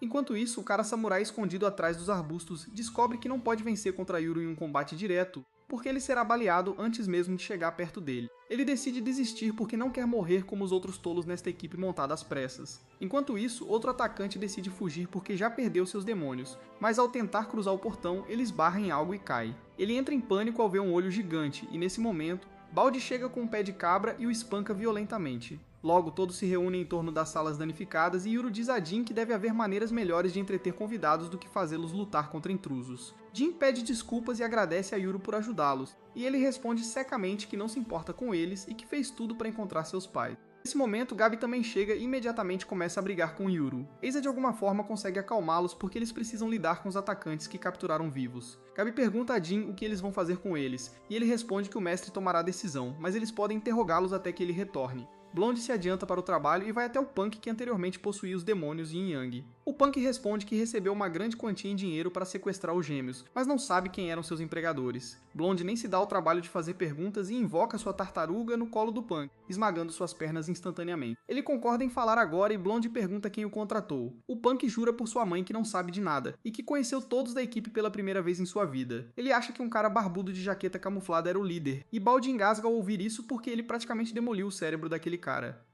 Jin fica desapontado ao ouvir isso, e então pergunta ao Punk se ele sabe alguma coisa sobre os pais dos gêmeos que desapareceram de um voo. Ele jura novamente que não sabe nada e Yu-Ho fica desanimado ao ouvir isso. Ninguém mais sabe de nada também. Yasa pede desculpas a ele porque sabe que ele veio aqui apenas para descobrir sobre seus pais, mas eles não têm nenhuma pista. Nesse momento, Jin pergunta se mais alguém tem perguntas para esse cara, e Yasa levanta a mão. Ela pergunta ao Punk os nomes de seus demônios, e ele responde que o chama de coisas como eu ou você, porque são gado, e ele não vai gastar energia nomeando-os. Ele diz que eles se soltariam se ganhassem nomes, e sua resposta irrita Gabi. Ela coloca a cabeça do Punk dentro da boca de seu demônio mandíbula, pressionando o suficiente para extrair sangue de sua cabeça. O homem teme que vá ter a experiência real de Attack on Titan, mas então Gabi decide poupar sua vida e retorna ao seu quarto. Depois disso, Ace decide nomear os demônios ela mesma, e eles começam a se aconchegar com ela porque estão muito felizes em ouvir isso. Ela diz a eles para não criarem muitas expectativas porque ela é apenas a mestra temporária deles e então pede para eles ficarem menores, pois o tamanho grande deles é um pouco desconfortável. Eles se transformam em demônios adoráveis de ponto e vírgula com isso, e Yuru decide iniciar uma conversa. Ele pergunta a Asa se ela está acostumada com assassinos atacando assim, e ela afirma, dizendo que a vila enviou inúmeras pessoas para matá-la. De repente, Yuru aponta para o tapa-olho dela e pergunta se ela também o perdeu em um ataque. Todos ficam em silêncio ao ouvir isso e Asa afirma, mas então ela decide não esconder nada de seu irmão. Ela diz a ele que uma vez morreu nas mãos de um assassino da vila, e Yuru não sabe como processar essa informação porque Asa está claramente viva na frente dele. O choque faz Yuru reviver o momento em que ele mesmo quase morreu. Poucos dias antes de seus pais fugirem da vila, ele e seu pai saíram para caçar quando ele foi emboscado por um bandido. O malfeitor o segurou no chão com uma faca a poucos centímetros de seu rosto. Percebendo que tinha que matar ou ser morto, Yuru esfaqueou o bandido no estômago e ao mesmo tempo uma flecha perfurou o pescoço do bandido, fazendo-o morrer instantaneamente. A flecha foi disparada pelo pai de Yuru, que imediatamente correu para ver se seu filho estava bem. Ao notar o sangue do bandido em suas roupas, ele percebeu que o incidente traumatizou Yuru. Ele abraçou e pediu desculpas a Yuru, mas disse para ele não esquecer a intenção de matar porque ele provavelmente a experimentaria muitas vezes no futuro, e ele nunca deveria hesitar em lutar contra aqueles que desejam prejudicá-lo. Após a palestra, Yuru observou seu pai se livrar do corpo, mas por mais que tentasse, não conseguia se acalmar. Seu pai o tranquilizou dizendo que essa ansiedade era normal, e que em tais momentos ele deveria respirar fundo e deixar o medo desaparecer. Ele enfatizou que era importante para caçadores como eles dominar tal habilidade, porque quando estão enfrentando feras, eles devem pensar com clareza e sem medo para sobreviver. Mais tarde naquela noite, enquanto estavam sentados à fogueira para o jantar, o pai de Yuru instruiu a não contar a ninguém na vila que ele foi atacado por um bandido. Yuru ficou confuso com isso porque pensou que deveriam avisar a todos caso os aliados do bandido decidissem atacar a vila em retaliação, Mas seu pai tinha certeza de que os bandidos não atacariam e convenceu Yuru a agir com calma e fingir que nada aconteceu. No dia seguinte, assim que os dois retornaram à vila, os vizinhos curiosos perguntaram se eles estavam bem porque era incomum eles passarem a noite nos bosques. O pai de Yuru respondeu com confiança que perderam a noção do tempo enquanto caçavam, e quando perguntado onde estava toda a caça, ele disse para cuidarem de seus próprios assuntos. Mas este não foi o fim do interrogatório. Momentos após retornar para casa, eles foram recebidos pela vovó Yamaha, que disse que todos estavam muito preocupados quando eles não voltaram na noite passada. O pai tentou agir normalmente, mas ela foi direto para Yuru e perguntou sobre o sangue em suas roupas. Quando Yuru não teve resposta, seu pai respondeu casualmente que o sangue era de um rato que eles comeram no jantar e rapidamente mudou de assunto perguntando onde estava Asa. Yuru e seu pai então desceram para o porão onde Asa e a mãe de Yuru os esperavam ansiosamente. Ao verem pai e filho inteiros, eles foram imediatamente inundados de alívio. Embora se sentisse mal por mentir, Yuru assegurou a Asa que nada de ruim havia acontecido e que ele estava apenas cansado porque estava muito ansioso para dormir enquanto acampava nos bosques. A tensão sala finalmente desapareceu, mas não por muito tempo, pois enquanto os gêmeos conversavam alegremente, o pai de Yuru sussurrou algo no ouvido da mãe, o que a perturbou visivelmente. Apenas alguns dias após esse incidente, seus pais fugiram da vila com a Seid, deixando Yuru para trás. Mas a pior traição de todas foi que a garota dentro da jaula que ele acreditava ser sua irmã por 10 anos era uma impostora, e todos na vila eram mentirosos. Enquanto Yuru processava essas memórias sob uma nova luz, ele decidiu ouvir a bizarra história de Asa sobre morrer. Ela afirma que uma vez que ela e seus pais estavam fugindo, eles foram perseguidos por inúmeros inimigos. Eles conseguiram evadi-los todos e mal sobreviveram até que o clã Kashmori os acolheu. Depois disso, as coisas se acalmaram até que seus pais desapareceram. No ano passado, quando ela completou 15 anos, ela foi capturada por um assassino da vila que acabou matando-a. Mas em vez de sentir nada, ela se encontrou em uma dimensão alternativa, onde um demônio mascarado com o poder de quebrar vivia. Encontrando-se cercada por escuridão e crânios, Eisa se perguntou se estava no inferno. Ouvindo isso, o demônio riu e perguntou que tipo de vida ela tinha levado para assumir automaticamente que acabou no inferno. Ele então explicou que eles estavam na terra na fronteira entre a vida e a morte, chamada Reino das Sombras. Eisa percebeu que tudo que seu pai disse sobre a profecia era verdade, e que gêmeos nascidos em sua vila no dia em que o dia e a noite são iguais estão destinados a viajar para o Reino das Sombras e comandar demônios. O demônio confirmou essa profecia e explicou que os aldeões provavelmente a mataram na esperança de desbloquear seu poder. Ele então lhe deu duas opções, escolher a morte ou aceitar o demônio e seu poder de quebrar. Se usado corretamente, o demônio afirmou que Asa seria capaz de decidir o destino do mundo com seu poder, mas também alertou que a maioria das pessoas a veria apenas como uma ferramenta para usar. Nesse momento, Asa considerou escolher a morte porque já havia perdido seus pais, mas então ela se lembrou de Yuru. Em pânico, ela perguntou ao demônio se ele já havia morrido e entrado no Reino das Sombras, mas o demônio respondeu que ela não saberia porque ele seria enviado ao demônio que possuía o poder de selar. Eisa percebeu que não podia morrer sem saber o que aconteceu com seu irmão, especialmente porque ela e seus pais o deixaram para trás em uma vila cheia de pessoas que poderiam querer matá-lo. Não querendo morrer antes de salvá-lo, ela decidiu aceitar o poder de quebrar e retornar ao mundo dos vivos. Ao ser revivida, ela se encontrou amarrada à cadeira em que seus assassinos a prenderam. Enquanto o sangue ainda escorria de seu corpo, ela ouviu silenciosamente seus assassinos discutindo como eles erraram, porque ela ainda não havia ressuscitado. Asa se assegurou ao cara que mesmo que falhassem desta vez, eles poderiam tentar novamente com outro gêmeo para obter o poder de selar. Ela acrescentou que como Yuru foi lavado cerebralmente pela vila, seria mais fácil capturá-lo e manipulá-lo. Asa decidiu que já tinha ouvido o suficiente e usou seus novos poderes para libertar as mãos das cordas. Um de seus olhos começou a brilhar enquanto ela ia atacá-los, terminando a luta unilateral com um único golpe. Momentos depois, Gabi encontrou Asa sentada ao lado dos corpos dos dois assassinos. Gabi sentiu pena de Asa porque ela nunca tinha tirado a vida de ninguém antes, mas Asa declarou que agora havia aceitado o caminho que foi escolhido para ela, e que isso incluía sujar as próprias mãos. Agora que ela terminou de contar a história de como morreu e voltou à vida, Asa pede desculpas a Yuru por não ser mais a irmã doce e inocente que ele conhecia. Enquanto isso, Gabi volta ao seu quarto e encontra duas bonecas de palha, uma de cavalo e outra de boi. Ela adivinha que são restos dos demônios que derrotou durante o ataque e decide honrá-los enterrando as bonecas no quintal. No dia seguinte, enquanto o clã Kajamod limpa a bagunça do ataque da noite anterior, Dara aparece no portão da mansão e afirma que veio buscar Yuru. Jin imediatamente fica sabendo de sua chegada e informa Yuru, que se pergunta como lidar com a situação. Ele percebe que não sabe se deve confiar em Dara ou no clã Kajimori e decide ouvir ambos os lados ao mesmo tempo. Então ele pede a Jin para deixar Dara entrar. Enquanto caminham em direção à entrada para encontrar Dara, eles são interceptados pelo assustador Asuma, que aponta o quão bagunçada a mansão está. Quando Jin explica que a mansão foi invadida por portadores de demônios na noite anterior, Asuma age surpreso. Jin acha sua falta de noção difícil de acreditar por causa de sua audição aguçada e o acusa de ter ficado intencionalmente fora da luta, mas Asuma, sem vergonha, afirma ter dormido durante tudo. Ao mesmo tempo, uma enorme baleia chamada Haga entra e pergunta se um terremoto atingiu a mansão. Assim que Asuma explica a situação, Hagar olha freneticamente ao redor para ver se Asa está bem, e é quando ele nota Yuru pela primeira vez. Ele imediatamente o reconhece como o gêmeo de Asa e fica feliz em saber que ela finalmente o encontrou. Mas sua alegria de repente se transforma em medo quando ele nota os dois demônios gigantes direita e esquerda, encarando-o. Não é todo dia que ele encontra pessoas maiores que ele. Enquanto o grupo continua andando, Hagrid pede desculpas por não estar lá para ajudar durante a carnificina. Ele aponta o quão chocante é que a barreira ao redor da mansão foi rompida e que eles deveriam ficar em alerta máximo porque nenhum lugar é seguro. Assim que chegam ao jardim da frente, Rajuru nota o carro de seu pai e do líder do clã Keismori, Gonzo, chegando. Depois de Gonzo, Dera sai do carro, chocando completamente Jin. Gonzo explica que encontrou Dera na entrada e ofereceu uma carona depois de saber que ele era o guardião de Yuru. Ele então aperta e sacode a mão de Yuru, dizendo que está feliz em conhecê-lo. Ele então começa a elogiar e se divertir com direita e esquerda, enquanto Jin examina Dara cuidadosamente. Ele acha suspeito que Dara, que é do clã Tatara que serve a vila Higashi, tenha chegado indefeso à fortaleza do clã Kashmori, especialmente quando seu clã nunca se mostrou antes. Jin não é o único que está inquieto, pois até Gonzo secretamente deseja matar Dara à vista. Yuru sente a energia hostil e se pergunta o que o clã Tatara fez com os Cajurris para merecer tanto ódio, mas ele descarta esses pensamentos por enquanto. Em vez disso, ele confronta Dara, direita e esquerda, por não lhe dizer que ele poderia obter os poderes do selo se morresse. Dara responde que não podia ter certeza se as lendas eram verdadeiras, e ele sabia que se contasse a Yuru, ele arriscaria imprudentemente sua vida se sua irmã estivesse em perigo, pois ele teria uma falsa sensação de segurança. Direita e esquerda apoiam Dara, dizendo que não há garantia de que ele será ressuscitado se morrer. Left acrescenta que da última vez que gêmeos como Asa e Yuru nasceram há 400 anos, um deles não conseguiu voltar à vida depois de morrer.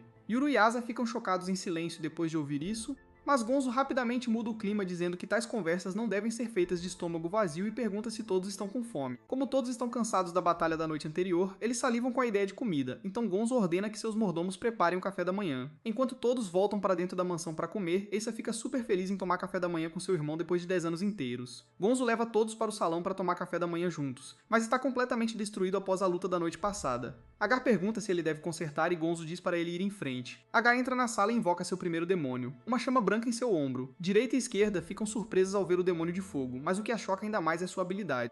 Agar simplesmente move a mão na direção do chão danificado, e ele é instantaneamente reparado, mesmo que seja apenas uma mancha branca. Ele então invoca seu segundo demônio, uma chama preta, e usa seu poder para preencher cores e texturas no chão que ele acabou de reparar. Ele repete o mesmo processo com as janelas e móveis quebrados. E logo, a sala volta ao seu estado original. Yuru não consegue acreditar no que acabou de ver, então ele examina o chão e pergunta a Hagar como ele fez isso. A baleia diz a ele que seus demônios se chamam Preto e Branco. Enquanto o Branco pode consertar qualquer coisa que ele quiser, Preto pode usar sua habilidade para preencher os detalhes do item. Yuru nem sabe o que é mangá. Dara, por outro lado, já ouviu o nome de Hagar. A baleia fica um pouco envergonhada por ser reconhecida e diz que ganha a vida decentemente com seu trabalho. Além disso, como a família Kajori tem uma reputação implacável, ele não conta a ninguém que é um deles.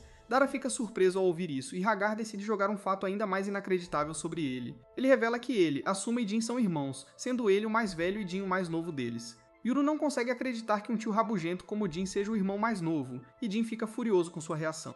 Hagar então acrescenta que eles são irmãos de mães diferentes, por isso se parecem diferentes. Asuma diz que, como filho mais velho, Hagar é o herdeiro da família Kashmori, e diz a Yuru que ser amigo dele o ajudará mais tarde na vida. Hagar se recusa imediatamente a assumir o comando de sua família duvidosa porque está satisfeito com sua carreira pacífica e respeitável. Dara imediatamente se dirige ao pilar de madeira e diz a Hagar que sua arte está incompleta porque a madeira que ele consertou é preta e branca.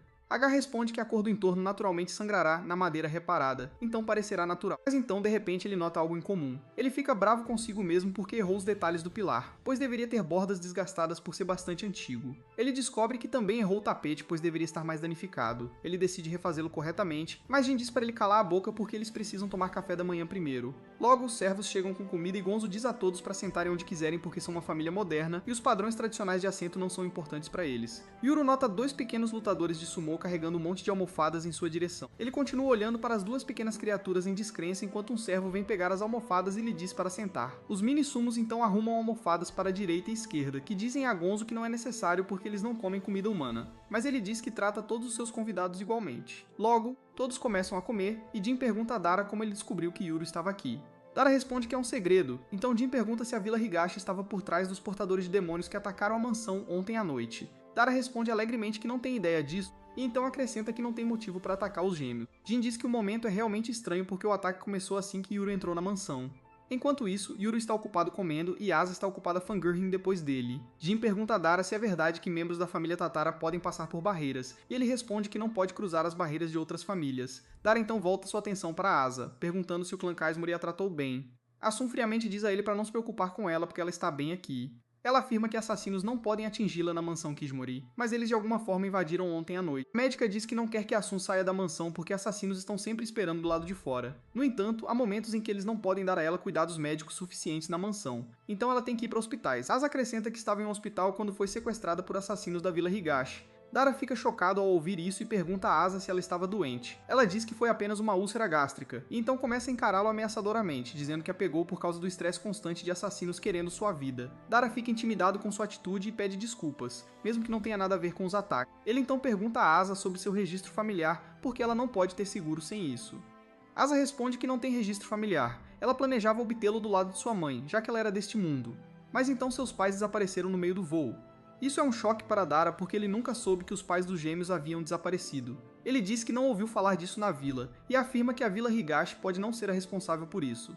Ganzo diz claramente que não acredita nele, e Dara esclarece que matou pessoas invadindo a vila, mas nunca atacou ninguém como os extremistas da vila. Ele diz a Ganzo que veio aqui sem armas para pegar Yuru pacificamente e para provar que não quer lutar. Ele acrescenta que pode ter sido alguém da família Kaimori que atacou os pais dos gêmeos porque ele sabe que todos eles não acreditam na mesma coisa.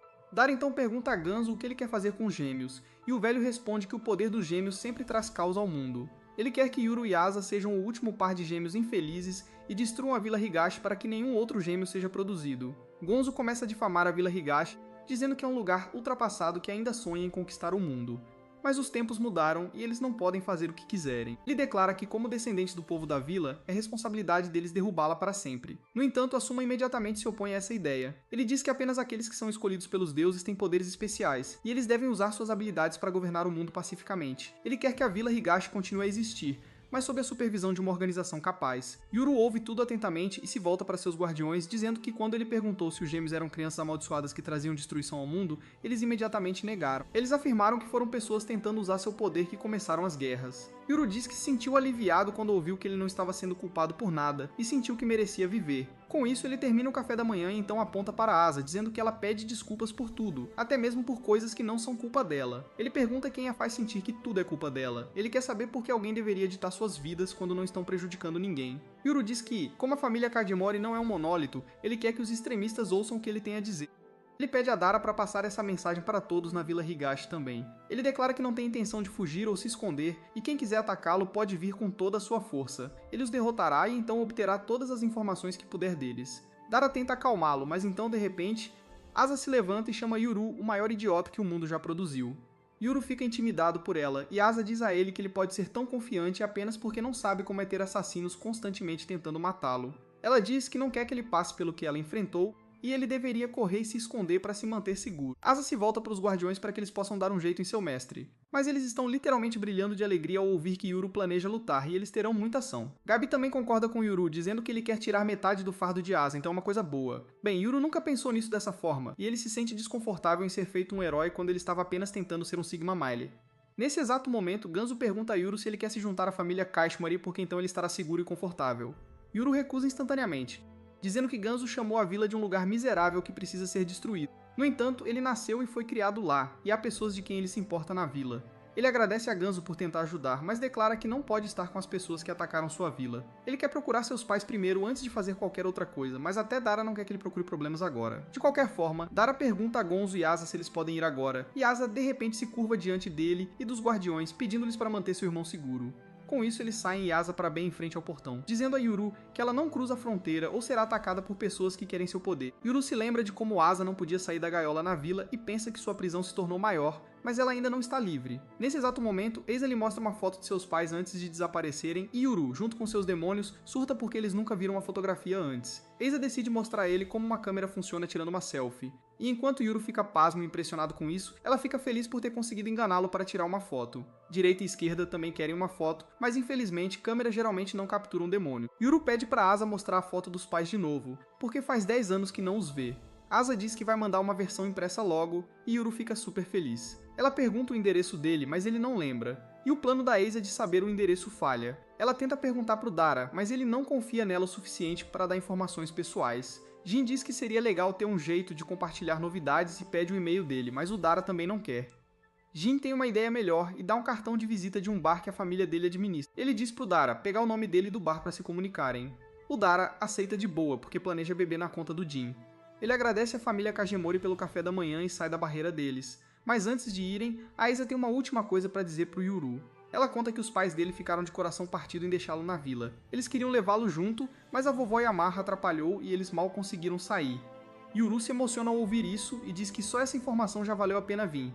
A Aiza não se controla ao ouvir isso e corre para fora da barreira para abraçá-lo. Yuru fica surpreso com isso, e então a Asa coloca a mão nas costas dele, dizendo para ele se cuidar. Ela volta correndo para dentro e enquanto o portão fecha, Yuru cai de joelhos. Todo mundo fica preocupado que o Asad tenha feito algo, mas o Yuru diz que baixou a guarda e que se fosse um urso ele estaria morto.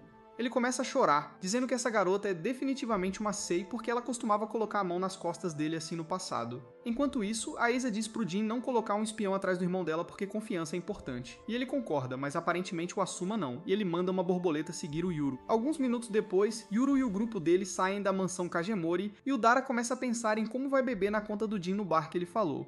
De repente, ele percebe o Yuru meio cabisbaixo, então decide mudar o astral dele dizendo que já que estão no meio da cidade, deveriam explorá-la e aprender mais sobre o mundo. Yuru não entende do que ele está falando, mas logo Dara o leva para um barco e ele não para de olhar pela janela enquanto os demônios dele se divertem no teto do barco.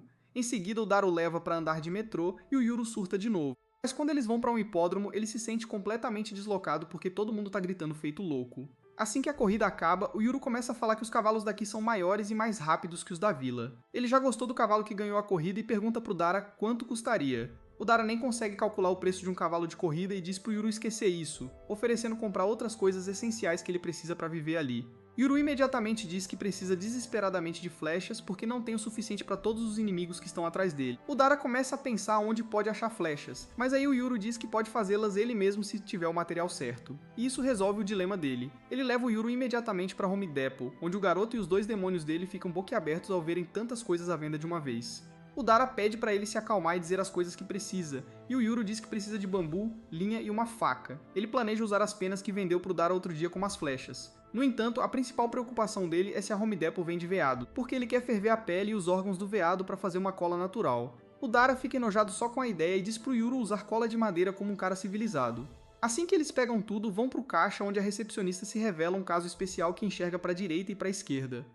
A mente dela fica em branco ao ver os dois demônios, então ela entra no piloto automático e escaneia todos os itens, antes de dizer pro gerente que precisa de um descanso porque tá vendo coisas. Direita e esquerda também percebem isso, e dizem pro Yuru que a garota podia vê-los mesmo sendo uma humana comum. E o Dara diz que às vezes os humanos podem ver demônios se estiverem privados de sono. Em seguida, o Dara leva o Yuru para comprar roupas, e ele surta achando que os manequins são espantalhos. O Dara diz para ele escolher o que quiser, e o Emo escolhe uma jaqueta preta porque vai esconder manchas de sangue bem. O Dara diz para ele pegar umas cuecas também, mas o Yuru prefere uma tanga como fazem na vila dele. De repente, ele lembra de algo importante e diz pro Dara que, quando ele caçava na floresta, alguns bandidos tentaram atacá-lo. Obviamente, eles não eram páreo para ele e ele os matou primeiro, mas ele notou algo estranho neles. As mãos deles estavam muito limpas comparadas às pessoas da vila, cujas mãos e unhas têm tanta sujeira que nunca pode ser lavada. No entanto, o mais importante era que um deles usava cuecas como essas, e agora o Yuru tem certeza de que os bandidos eram assassinos enviados pelo mundo moderno para matá-lo. Direita e esquerda, no entanto, acham que o oposto é mais possível. Eles dizem pro Yuru que a vila deve ter mandado os assassinos e os feitos se vestir como forasteiros para que ele não desconfiasse deles quando morresse e ganhasse a habilidade de selar. Yuru diz que mesmo querendo acreditar que a vila não faria isso com ele não pode confiar totalmente neles agora. O Dara diz que só ele e mais algumas pessoas sabem o caminho para entrar na vila Higashi e o Yuru fica satisfeito em ouvir isso porque isso diminui a lista de alvos dele. A esquerda pergunta se eles vão atacar essas pessoas e o Yuru afirma, dizendo que vai derrubá-los desprevenidos. O Dara esperava isso deles e o Yuru diz que precisam garantir o terreno alto porque é assim que caçadores vencem lutas. Nisso, ele diz pro Dara que estão sendo seguidos, mas ele já sabe disso. Ele diz que são 3 caras seguindo eles e diz pro Yuru não olhar para trás. Yuru acha que eles podem ser do clã Kashmori e diz pro Dara que o plano dele de se esconder deles pode ter ido por água abaixo porque ele estava na selfie tirada pela Asa. O Dara diz para ele se acalmar porque a mansão tem muitas câmeras de segurança que teriam capturado o rosto dele, e ele já considerou isso quando decidiu visitar o clã Kashmori. De volta à mansão Kashmori, a Aiza está olhando a foto dela com o Yuru. Ela desliza para ver a foto dele sozinho, mas o humor dela é estragado quando ela vê o Dara dando fotobomb no irmão dela.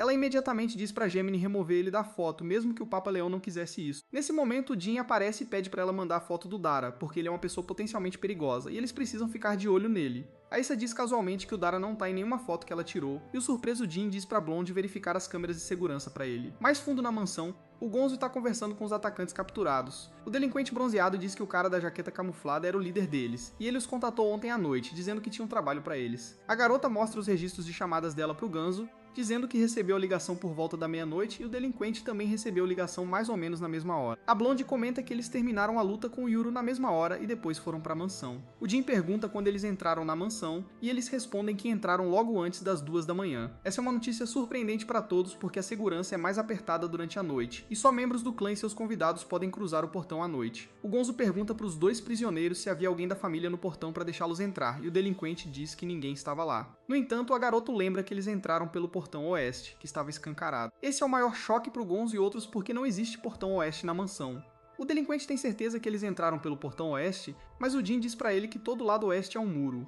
O Gonzo decide que não pode confiar nos prisioneiros, então diz pro guarda Kiro fazer o trabalho dele. O Kiro dá um passo à frente e invoca o demônio dele, que é um par de braços brotando das costas dele. Os braços agarram os demônios da garota e ela surta, mas o Gabi diz para ela relaxar porque o Kiro não vai machucar ninguém. Ele então invoca o segundo demônio dele, que é um livro falante que lê tudo sobre os 2 demônios e o dono deles, incluindo o endereço dela, o divórcio dos pais dela e as contas médicas da mãe doente dela. O curo pro livro falante por 1 minuto para dar privacidade pra garota e ler o resto dos detalhes ele mesmo. Assim que ele termina com os demônios, ele vai atrás dos demônios Yin Yang que trabalham pra Asa e lê a história do bandido que os possuía anteriormente. O Kuro confirma que esses 2 caras se conheceram pela primeira vez ontem à noite. Com isso, Ganso se levanta e diz que como nenhum dos 2 tem ligação com o mandante do ataque e aceitou o trabalho só porque precisava de dinheiro, eles deveriam trabalhar para ele. Ele diz pra garota que vai até cuidar das contas médicas da mãe dela. O delinquente fica animado ao ouvir isso e pergunta pro Gonzo se ele pode quitar a dívida de jogo dele também, só para receber uma sandália na cara. Assim que a questão é resolvida, o Gonzo sai com os guardas dele, dizendo para eles manterem os 2 novatos como soldados descartáveis. Ele também ordena que coloquem outros portadores de demônios capturados para trabalhar e continuem investigando. E assim que encontrarem o mandante, ele quer que eles matem aquele desgraçado e todos associados a ele.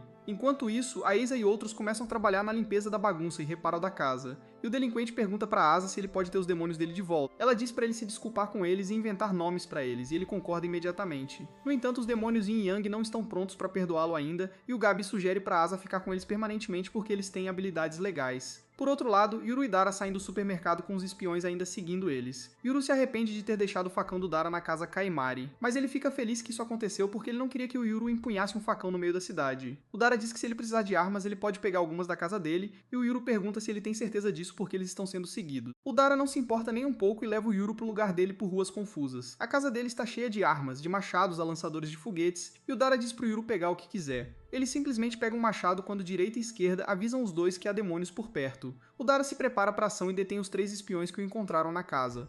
Eles sacam as armas assim que o veem, mas o Dara desarma um, enquanto os guardiões imobilizam os outros. O cara restante foge para salvar a vida, mas de repente uma névoa espessa o engole, e quando ela se dissipa, o cara se encontra perdido no meio do nada. O Dara diz que a casa é a base secreta do clã Tatara, e está praticamente na mesma dimensão da Vila Higashi. Só ele sabe a saída e diz pro espião contar tudo sobre si mesmo se não quiser se perder ali e morrer. O espião tenta fugir, mas tropeça no esqueleto de um agente do clã Kaishemori que cometeu o erro de seguir o Dera no passado. Direita e esquerda interrompem o interrogatório dele e dizem que ainda sentem demônios por perto, e o Dara diz que a casa Tatara é um demônio em si.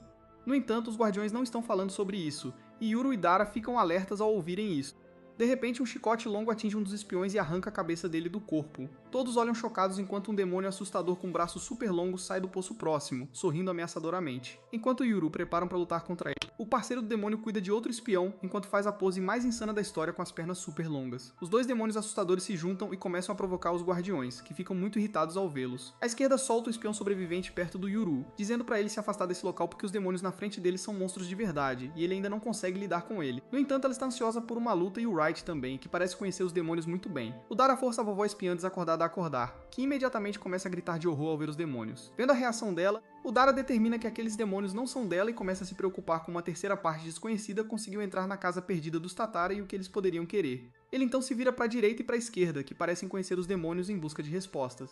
A esquerda diz que elas já encontraram esses demônios chamados pernas longas e braços longos há muito tempo. Mesmo naquela época, os demônios de membros longos causaram muita destruição no lado norte da vila. Então, com a ajuda de um monge viajante que possuía o poder do selo, eles conseguiram encontrá-los dentro de uma montanha. O Wright então pergunta aos demônios como eles escaparam da montanha, ao que eles respondem que seu novo mestre desfez o feitiço de selamento e lhes concedeu liberdade após mais de 1000 anos, e agora que estão aqui, planejam acertar as contas com Wright, esquerda e o monge. Infelizmente para eles, direita e esquerda não têm ideia de onde está o monge, alegando que seu último paradeiro conhecido foi na própria montanha. O Dara tenta se lembrar das lendas que cercam pernas longas e braços longos. Ele se lembra que eles eram um pesadelo para os fazendeiros, pois eram conhecidos por pisotearem plantações e as inundarem com água que carregavam de riachos próximos. As pernas e braços longos ficam furiosos ao ouvir essas histórias e juram que os aldeões espalharam propaganda falsa sobre eles enquanto estavam selados na montanha. Na verdade, tudo o que fizeram foi comer algumas pessoas inocentes, e depois de ver a multidão aqui, eles escolhem Yuru para ser sua próxima refeição. Em seguida, perguntam para quem está à direita e à esquerda quem é seu mestre atual, e adivinham que, se eles estão aqui, um novo par de gêmeos deve ter nascido, e aquele que possui o poder do selo pode estar bem aqui. De repente, Dara grita os nomes de direita e esquerda e os comanda para atacar pernas e braços longos. Direita está prestes a colocar Dara em seu lugar quando ele faz contato visual com esquerda, e percebe que tudo isso é uma encenação. Ele rapidamente muda seu tom e concorda em cumprir os desejos de seu mestre. Pernas longas e braços longos caem na armadilha e imediatamente come o mestre de direita e esquerda. Eles chicoteiam seus membros para pegá-lo, mas direita e esquerda os interceptam. Eles parecem ter a vantagem no início, mas braços longos escapa rapidamente da mão de direita e começa a bater sua cabeça no chão. Enquanto isso, pernas longas também ganha distância de esquerda e começa a girar suas pernas em alta velocidade e usa o impulso para chutar a esquerda para longe. Dara dispara várias balas contra os demônios, mas isso só os enfurece e atrai a atenção de volta para ele. Braços longos acerta partindo ao meio e parte para um segundo ataque, mas direita bloqueia seu caminho. Neste ponto, os demônios percebem que ninguém está usando o poder do selo e adivinham que o portador não está aqui afinal. Eles começam a saborear a ideia de destruir esquerda e direita, que são muito mais fracos sem o selo ajudando-os. Enquanto isso, Dara foge sorrateiramente e alcança Yuru e a vovó, que estão escondidos atrás de algumas rochas. Ele agradece a Yuru por se abrigar sem que lhe fosse dito. Mas Yuru ignora isso e, em vez disso, começa a interrogar Dara sobre se ele está machucado e por que mentiu sobre ser o mestre de direita e esquerda. Dara explica que está apenas cumprindo seu dever como guardião de Yuru e também porque prometeu a asa que o manteria seguro. Yuru ainda está bravo e insiste que ele também pode lutar. A vovó espiã fica chocada ao ouvir isso e pergunta como um garotinho pode sonhar em enfrentar pernas e braços longos. Ele rapidamente a cala apontando seu machado para ela, e Dara aproveita a chance para perguntar se ela trabalha para os Kaesmorres ou para a aldeia Higashi. Ela rapidamente confessa que foi enviada pelos Kaesmorres, mas Yuru exige mais detalhes porque nem todos os Kaesmorres são iguais. Assustada com a visão do seu machado, ela revela que foi o segundo filho, Asuma, quem a enviou.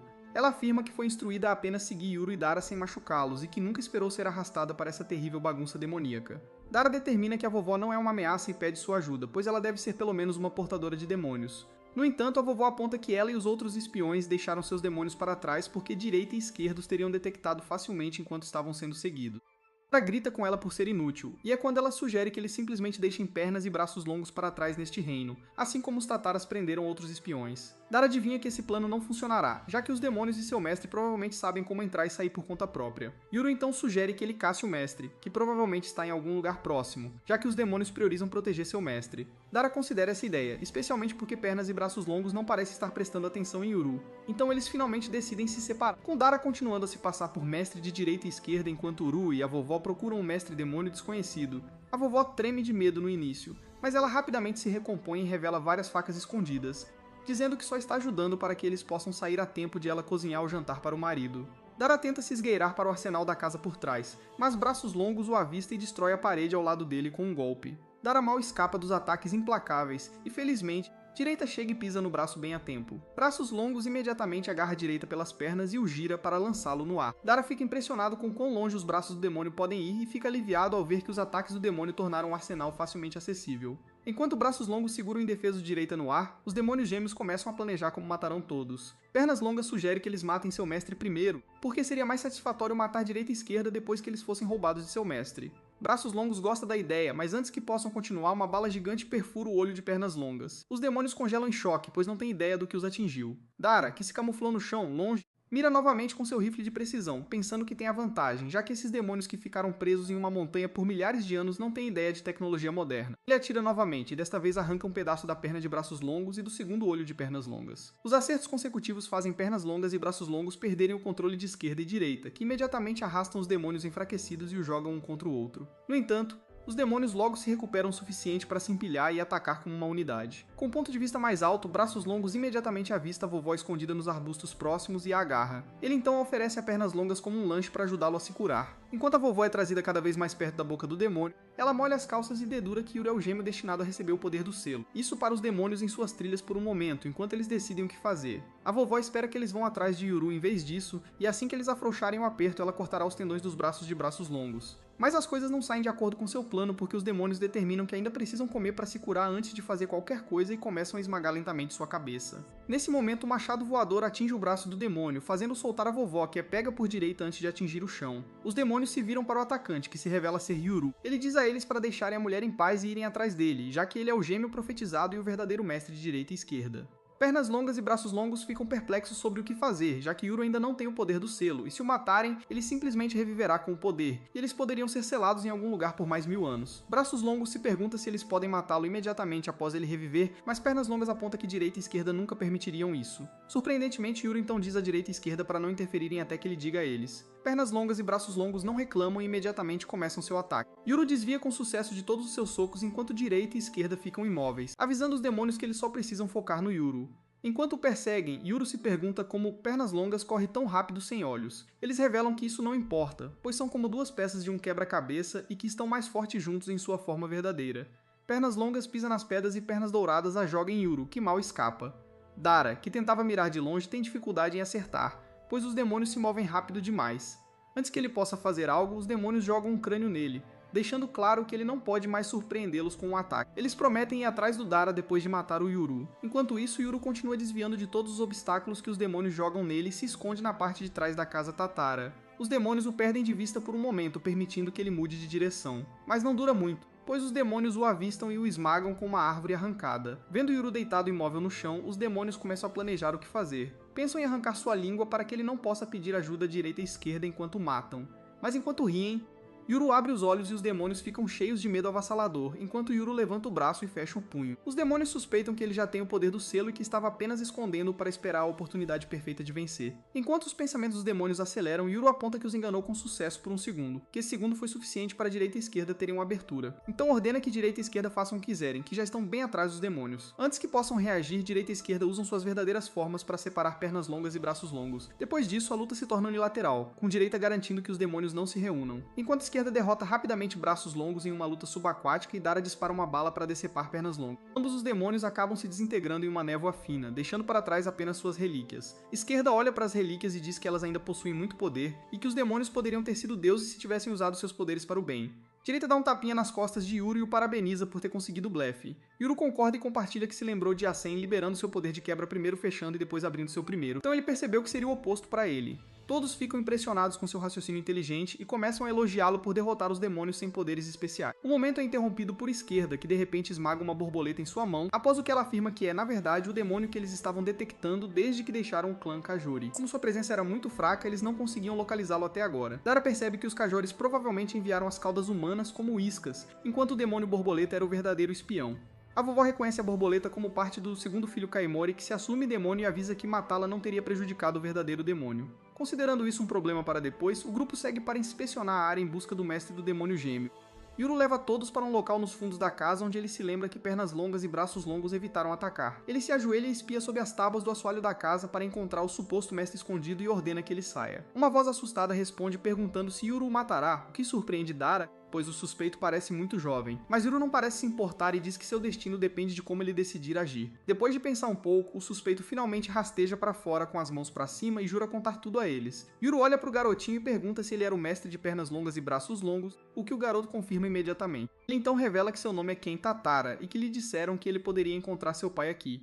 Yuru rapidamente junta as peças e acusa Dara de abandonar seu filho. Dara rejeita a ideia instantaneamente, mas lentamente começa a duvidar de si mesmo depois de se lembrar de todas as mulheres em sua vida. Ele pergunta freneticamente o nome da mãe de Ken, que Ken revela ser a Beba. Não reconhecendo o nome, Dara jura que ele não pode ser seu pai, afinal. Ken não parece impressionado e acaba com a miséria de Dara, revelando que seu pai é Rowie Tatara. Yuru se pergunta onde ele ouviu o nome Rowie antes. Dara compartilha que Rowie é seu pai e Yuru deve tê-lo conhecido de quando costumava visitar a Vila Higashi. Ele está prestes a explicar mais, mas seus pensamentos são interrompidos quando ele tem a chocante percepção de que Ken é seu meio-irmão. Quando Ken revela que tem apenas 13 anos, Dara tem um segundo choque porque eles têm 22 anos de diferença de idade. Ken não se importa com essa reunião de família e, em vez disso, se vira para Yuru para perguntar se ele é um dos filhos gêmeos dele e de Nagisa.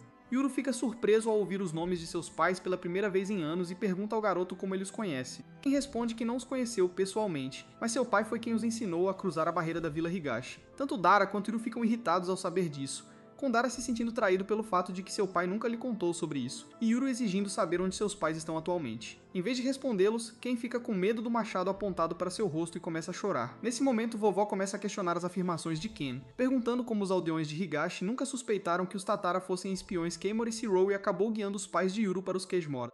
Ken admite que não tem respostas para isso. Vovó então tapa os ouvidos e diz que prefere não aprender mais informações sensíveis de qualquer maneira, e jura que não entregará Yuru e Dara quando eles saírem, já que eles salvaram sua vida. Dara concorda que não adianta mantê-la presa neste reino, já que Izuma provavelmente já aprendeu o caminho usando seu demônio borboleta. Yuru também sente que a vovó não quer matá-los e pergunta se o marido dela também trabalha nessa área. Ela responde que ele é apenas um NPC normal que nem sabe que ela faz esse trabalho.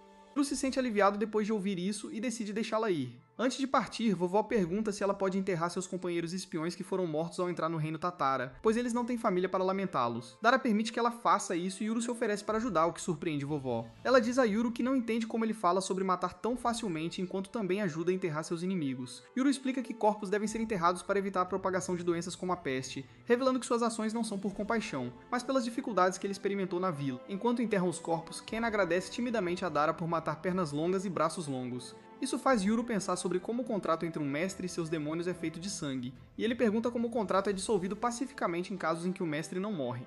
Dara responde que tanto os demônios quanto o mestre podem concordar em dissolver o contrato, e que o termo mestre não significa que eles são superiores aos demônios. Yuru então se vira para a direita e esquerda e pergunta se isso também é verdade para eles. Esquerda confirma e diz que se Yuru pedisse, eles voltariam para a entrada da Vila Higashi, embora preferissem ficar com ele porque isso lhes dá liberdade. Direita e esquerda então encaram Ken e o advertem contra libertar demônios aleatoriamente, porque muito poucos demônios são tão legais quanto elas. Ken treme de medo e promete nunca mais fazer isso. Com isso resolvido, esquerda e direita explicam a Yuru que enquanto o poder de quebra libera demônios perdidos, Selos retorna ao seu estado de relíquia e o sela. Logo depois, Dara escolta a vovó para fora da base Tatara, que decide desistir assim que pisa no mundo real. De volta à base, Ken é solicitado a revelar tudo o que sabe. De cara, Ken afirma não saber nada sobre onde estão os pais de Yuru ou seu próprio pai. Dara se pergunta se Rowe está vivo, o que choca Ken porque ele esperava que Dara soubesse onde ele está. No entanto, ele está tão perdido quanto seu meio-irmão e afirma que Rowe desapareceu um dia sem sequer passar o contrato da Casa Perdida Tatara para ele. Ken compartilha que Rowe só vinha encontrá-lo e sua mãe ocasionalmente e durante esses tempos ele o ensinou sobre demônios. Eventualmente, ele parou de vir completamente, e quando sua mãe faleceu alguns dias atrás, Ken não conseguiu entrar em contato com ele. Como ele estava sozinho, pensou que a melhor maneira de sobreviver era adquirir alguns demônios fortes e é por isso que libertou pernas longas e braços longos. No entanto, ele rapidamente se arrependeu porque eles se revelaram maus e só pouparam Ken porque ele era seu mestre. Como ele não podia deixá-los agir descontroladamente e destruir o mundo, ele decidiu prendê-los dentro da dimensão da Casa Perdida Tatara. Dara se compadece da história do pai ausente de Ken e compartilha como Rowe de repente jogou todas as responsabilidades do clã Tatara sobre ele um dia, 10 anos atrás, e desapareceu por volta da mesma época em que os pais de Yu escaparam. Ken então se lembra que Rowe uma vez ficou bêbado e começou a reclamar de como a mãe de Yuru, que era originalmente do mundo exterior, o chantageou para contar a ela o caminho para fora da Vila Higashi. Como ele não gostou da maneira como a vila lidou com a questão dos gêmeos profetizados, ele acabou contando a ela como escapar. Ken adivinha que depois de fazer isso, Rowe provavelmente não teve escolha a não ser se aposentar por medo do que a vila faria se descobrissem que ele os traiu. Depois que Ken compartilha tudo o que sabe, o grupo decide finalmente voltar para casa, onde Hana estava esperando por eles. Ela fica aliviada ao ver todos voltarem inteiros, mas rapidamente descobre um cartão de jogo e o cartão de barras de Jin dentro da bolsa de Dara, fazendo-a pensar que eles estavam tramando algo. Imediatamente depois disso, Dara apresenta a Ken Tatara, o que só piora as coisas porque ela acredita que ele pode ser o filho perdido de Dara. Ela luta para esconder sua raiva enquanto planeja roubar todo o dinheiro de Dara com um divórcio. Eventualmente, Dara e Yuru explicam toda a situação e a atualizam. Depois de assegurá-la pela 10ª vez que Ken não é filho de Dara, mas sim de Roy, eles anunciam que ele ficará aqui por um tempo. Ela é muito contra isso porque odeia crianças e não há espaço no apartamento minúsculo de qualquer maneira. Yuru tenta argumentar que mãos extras significam ajuda extra e que crianças são um tesouro. Hana rebate perguntando como eles têm certeza de que Ken está realmente do lado deles. Yuru responde casualmente que Ken nem sequer tem a sede de sangue para machucar uma mosca, mas Hana não está satisfeita com essa resposta. Ela aconselha Yuru a ser mais cuidadoso em como ele julga as pessoas e demonstra seu ponto estrangulando repentinamente por trás, enquanto explica que embora ela não queira matá-lo agora, ela poderia facilmente mudar de ideia, e não há nada que ele possa fazer para escapar de seu alcance. Quando Hana o solta, Ken faz xixi nas calças e pergunta se todo mundo da Vila Higashi é louco. Vendo sua covardia, direita e esquerda garantem a Hana que é seguro mantê-lo por perto, mesmo que ele esteja tramando algo, porque ele é um covarde enorme. Ken tenta recuperar sua dignidade entregando a Hana um talão de poupança que sua mãe deixou para trás, dizendo que isso cobrirá as despesas da casa. Hana o examina apenas para descobrir que está muito desatualizado e ordena que Dara vá para os fundos atualizá-lo. Assim que Dara retorna, Hana pega o talão de poupança e percebe que acertou na loteria. Ela imediatamente muda de tom e permite que Ken fique com ela para sempre. Dara dá uma olhada no talão de poupança e fica perplexo ao ver o quão rico Ken é. Eles então notam que a conta de Ken recebe um grande depósito todo mês, e a única pessoa que poderia estar enviando esse dinheiro é seu pai Roe. Como o último depósito foi muito recente, isso significa que ele ainda está vivo. Yuru decide que eles devem começar a procurá-lo, mas Dara aponta como isso será uma tarefa difícil porque ele não tem uma única foto dele. Ken confirma o mesmo, levando-os a um beco sem saída. Dara então considera rastreá-lo através da mãe de Ken. Mas Ken revela que ele já foi ao bar onde sua mãe costumava trabalhar após sua morte para perguntar sobre seu pai, mas nenhum de seus amigos sabia nada sobre ele. Dara imagina que Roe provavelmente esconde seus rastros muito bem no mundo normal para evadir os Kagemaurice e decide que a única opção restante é obter informações das pessoas na Vila Higashi. Ela odeia a ideia de ser arrastada para essa bagunça e se exclui dessa missão. Após o jantar, Dara manda as crianças para a cama. Assim que eles saem, Hana pergunta a Dara o que há dentro da urna na mesa. Ele responde que contém as cinzas da mãe de Ken porque não havia lugar para enterrá-la. Hana fica triste ao ouvir isso e se oferece para enterrar os restos mortais em um bom lugar em sua montanha, se Ken quiser. Dara sorri e agradece pela boa ideia. Enquanto isso, Yuru e Ken, que estão dividindo o mesmo quarto, lutam para adormecer. Enquanto conversam fiado, Yuru diz a Ken que espera que encontrem o pai dele logo. Ken espera o mesmo, especialmente porque ele precisa dizer a Roy que sua mãe morreu. O quarto permanece em silêncio depois disso, até que Ken começa a chorar. Enquanto segura as lágrimas, ele diz a Yuru que espera que eles encontrem seus pais também. Yuru fica tocado, mas não diz mais nada. Mas é aí que este vídeo termina. Lembre-se de curtir e se inscrever no canal. Obrigado por assistir e nos vemos na próxima vez.